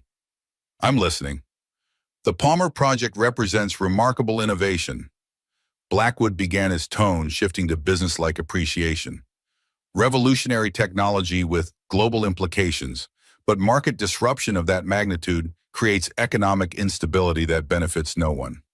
Progress often disrupts established patterns, Elaine countered. That's not justification for corporate sabotage. Agreed completely. Blackwood leaned forward slightly, which is why I'm proposing partnership rather than competition. Atlas Global's distribution infrastructure combined with the Monarch's technology could transform global energy systems without destabilizing existing economies. The proposal hung between them an unexpected pivot from confrontation to collaboration. Jack maintained security vigilance while assessing the conversation's strategic implications. Was this genuine recalibration or sophisticated manipulation? You're suggesting a joint venture, Elaine clarified, professional interest engaged, despite evident skepticism. I'm suggesting we combine strengths rather than exploit weaknesses, Blackwood replied. Atlas controls energy distribution networks across 47 countries. Monarch holds transformative storage technology. Together, we could implement controlled transition toward renewable infrastructure while maintaining economic stability. The offer carried surface logic that masked deeper implications. Jack recognized the approach from counterinsurgency operations. When direct conflict proved unsuccessful, adversaries often sought partnership that provided internal access and gradual control. Controlled by whom? Elaine asked, cutting to the essential question. Atlas has actively fought against renewable energy adoption for decades. Your company funded climate disinformation campaigns as recently as last year. Blackwood's expression tightened momentarily before professional composure returned. Corporate positions evolve based on market realities. The Palmer Project changes those realities. I'm offering adaptation rather than obstruction. Jack noted subtle shifts in Blackwood's body language, increased tension in shoulder positioning, micro-expressions suggesting frustration beneath diplomatic veneer. The offer wasn't achieving its intended effect. An interesting proposition, Elaine acknowledged neutrally. I'll need to review with my board before providing substantive response. Of course. Blackwood produced a small data drive, sliding it across the table. This contains our preliminary partnership framework. Revenue projections, integration timelines, market transition strategies. Consider it a starting point for discussion. Elaine regarded the drive without touching it, security protocols regarding external electronic devices clearly front of mind. I'll have our legal team contact yours to establish secure information exchange channels. Blackwood's smile tightened almost imperceptibly. The refusal to accept the drive directly represented minor but meaningful rejection. The first move declined in a complex negotiation game. As you wish. He retrieved the device smoothly. Though I should mention timing considerations. Our board meets next Wednesday to finalize strategic direction. Decisions made there will determine Atlas's approach moving forward, either collaborative partnership or alternative competitive strategies. The implicit threat beneath diplomatic phrasing hung in the spring air. Jack maintained careful visual scanning of their surroundings while monitoring the conversation's escalating subtext. Ultimatums rarely facilitate productive negotiation. Elaine observed, rising from her seat with practiced grace that signaled conversation's end. I appreciate the outreach, Mr. Blackwood. We'll be in touch through appropriate channels. The Atlas CEO stood as well, corporate courtesy masking evident frustration at the meeting's outcome. I hope you'll consider the broader implications, Ms. Monarch. Energy transitions affect millions of lives. Managed evolution prevents unnecessary disruption. I consider human impact in everything Monarch does, Elaine replied, genuine conviction underlying professional tone. Which is precisely why we're committed to making clean energy accessible without artificial constraints or controlled scarcity. With diplomatic closure established, Jack guided their departure through pre-established security routes. The protective detail maintained position until Elaine was safely in the executive vehicle, Manhattan traffic creating natural buffer between potential threats and protected principle. That wasn't a partnership offer, Jack observed once privacy was established. It was a controlled acquisition attempt. Get inside your operation, access your technology, then gradually assume control. Elaine nodded, professional mass dropping to reveal analytical focus. Standard Atlas playbook. They've absorbed 6 competitors that way in the past decade. Initial collaboration followed by integration challenges, culminating in leadership replacement for streamlined operations. You never intended to accept. I intended to understand, she corrected. Know your adversary's position before engaging. Now we understand their strategic assessment. They recognize they can't stop the technology through conventional means, so they're attempting absorption instead. The insight revealed Elaine's tactical sophistication beyond corporate leadership. She had approached the meeting as intelligence gathering rather than negotiation, extracting valuable strategic information while revealing nothing substantive in return. The timing threat is concerning, Jack noted. Next Wednesday deadline suggests they've prepared alternative measures if partnership fails. Agreed, we should anticipate escalation. Elaine's expression revealed determination rather than alarm. Security protocols remain at maximum level, and we accelerate the Palmer Project commercial partnerships. Once the technology is broadly licensed, Atlas loses leverage for acquisition. They return to Monarch Tower amid afternoon bustle. Manhattan's commercial rhythm continuing despite corporate warfare conducted in museum gardens and executive boardrooms. The security team reported no additional incidents, though surveillance detection units had identified potential observers monitoring the meeting from distance. As Jack completed post-meeting security assessments, his phone displayed a message from Lily's school. The simple calendar reminder carried unexpected weight amid corporate conflict and security operations. Parent-teacher conference. Thursday, 4 p.m. The ordinary milestone of childhood education contrasted sharply with extraordinary security challenges. Jack added the appointment to his schedule without hesitation. Professional responsibilities adjusting around personal commitment rather than superseding it. Sarah appeared at his office door, tablet in hand, with updated threat assessments. FBI analysis confirms the surveillance operative from yesterday matches description of known Atlas security contractor. They're escalating personal monitoring beyond corporate targets. Jack nodded the confirmation, validating his tactical assessment from the museum surveillance detection.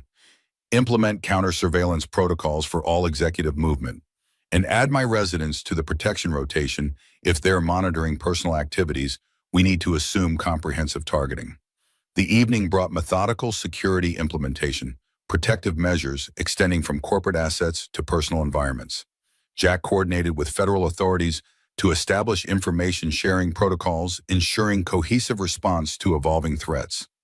As operational demands stabilized, he completed final briefings and prepared to depart. The digital security dashboard showed all systems at protected status, monitoring active defensive measures engaged. He found Elaine in her office reviewing commercial partnership proposals for the Palmer Project. The accelerated timeline had created intensive workload, Yet she maintained focused engagement despite the day's confrontational meeting. Security protocols updated and implemented, Jack reported.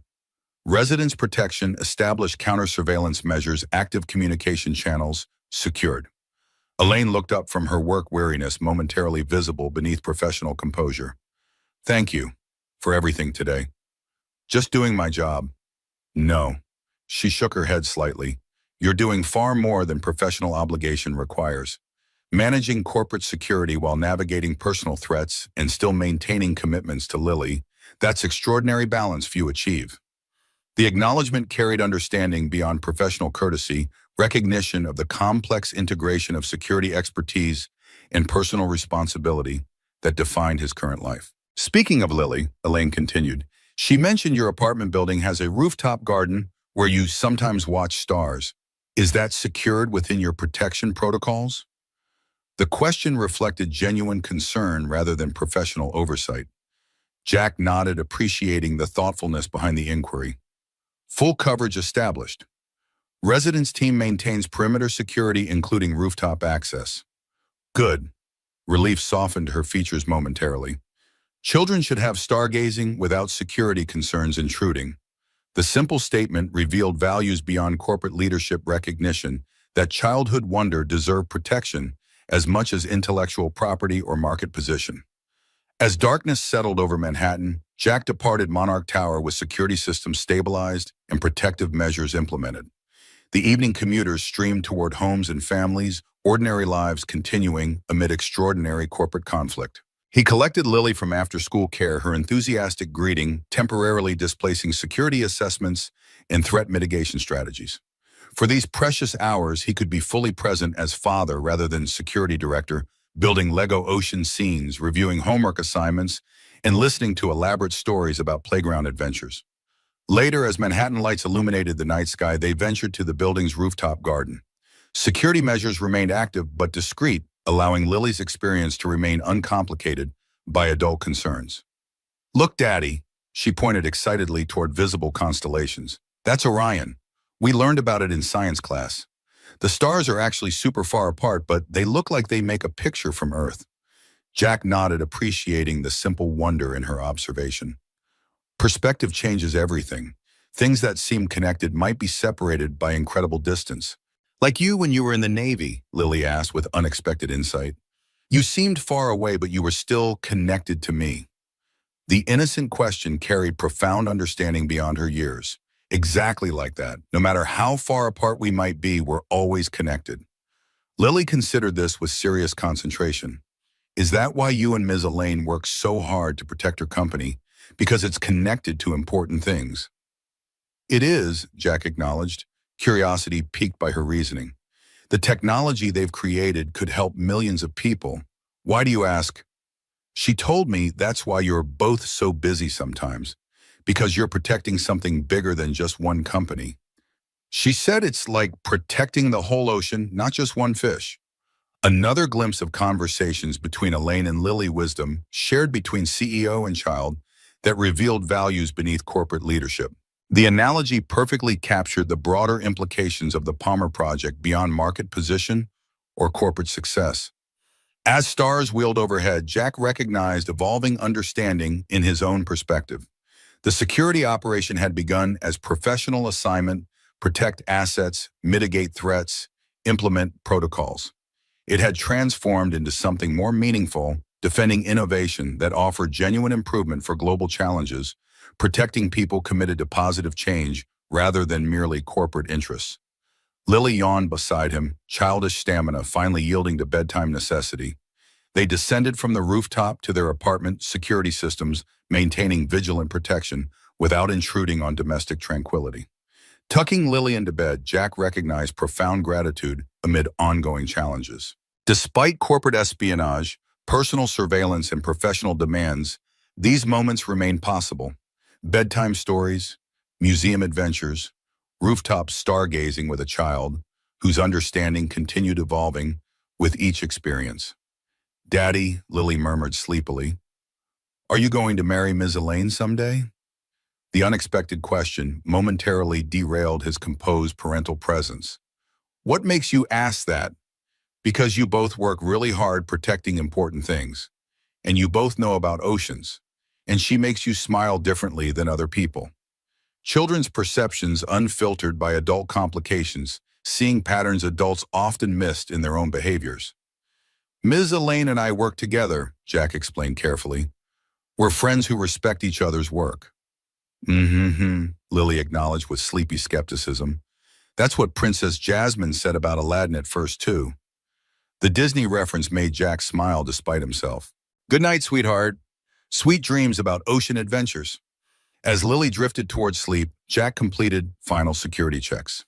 Protective details reported all systems functioning, surveillance detection teams noted no unusual activity, and monitoring protocols remained active throughout secured locations. His phone displayed a final message for the day from Elaine rather than security and operations. Partnership offers from 3 major utilities confirmed. Palmer project implementation beginning next month. What we're protecting is becoming reality. Thank you for making it possible. The simple acknowledgement carried profound meaning recognition that security operations had preserved something valuable beyond corporate assets or market position. They had protected innovation that offered genuine improvement for global challenges, defended the possibility of positive change against those who would prevent it for profit or power. As Manhattan settled into nighttime rhythm, Jack Harlow found rare moment of certainty amid ongoing security challenges. The mission had evolved beyond professional assignment to personal conviction, protecting people, and possibilities that offer genuine value in an uncertain world. Tomorrow would bring new threats, adaptive adversaries, and continuing challenges, balancing professional responsibility with personal commitment. But tonight had confirmed the purpose behind those efforts, protecting innovation that might improve countless lives, preserving childhood wonder amid adult complexities, and defending the fundamental belief that positive change remained possible despite powerful opposition.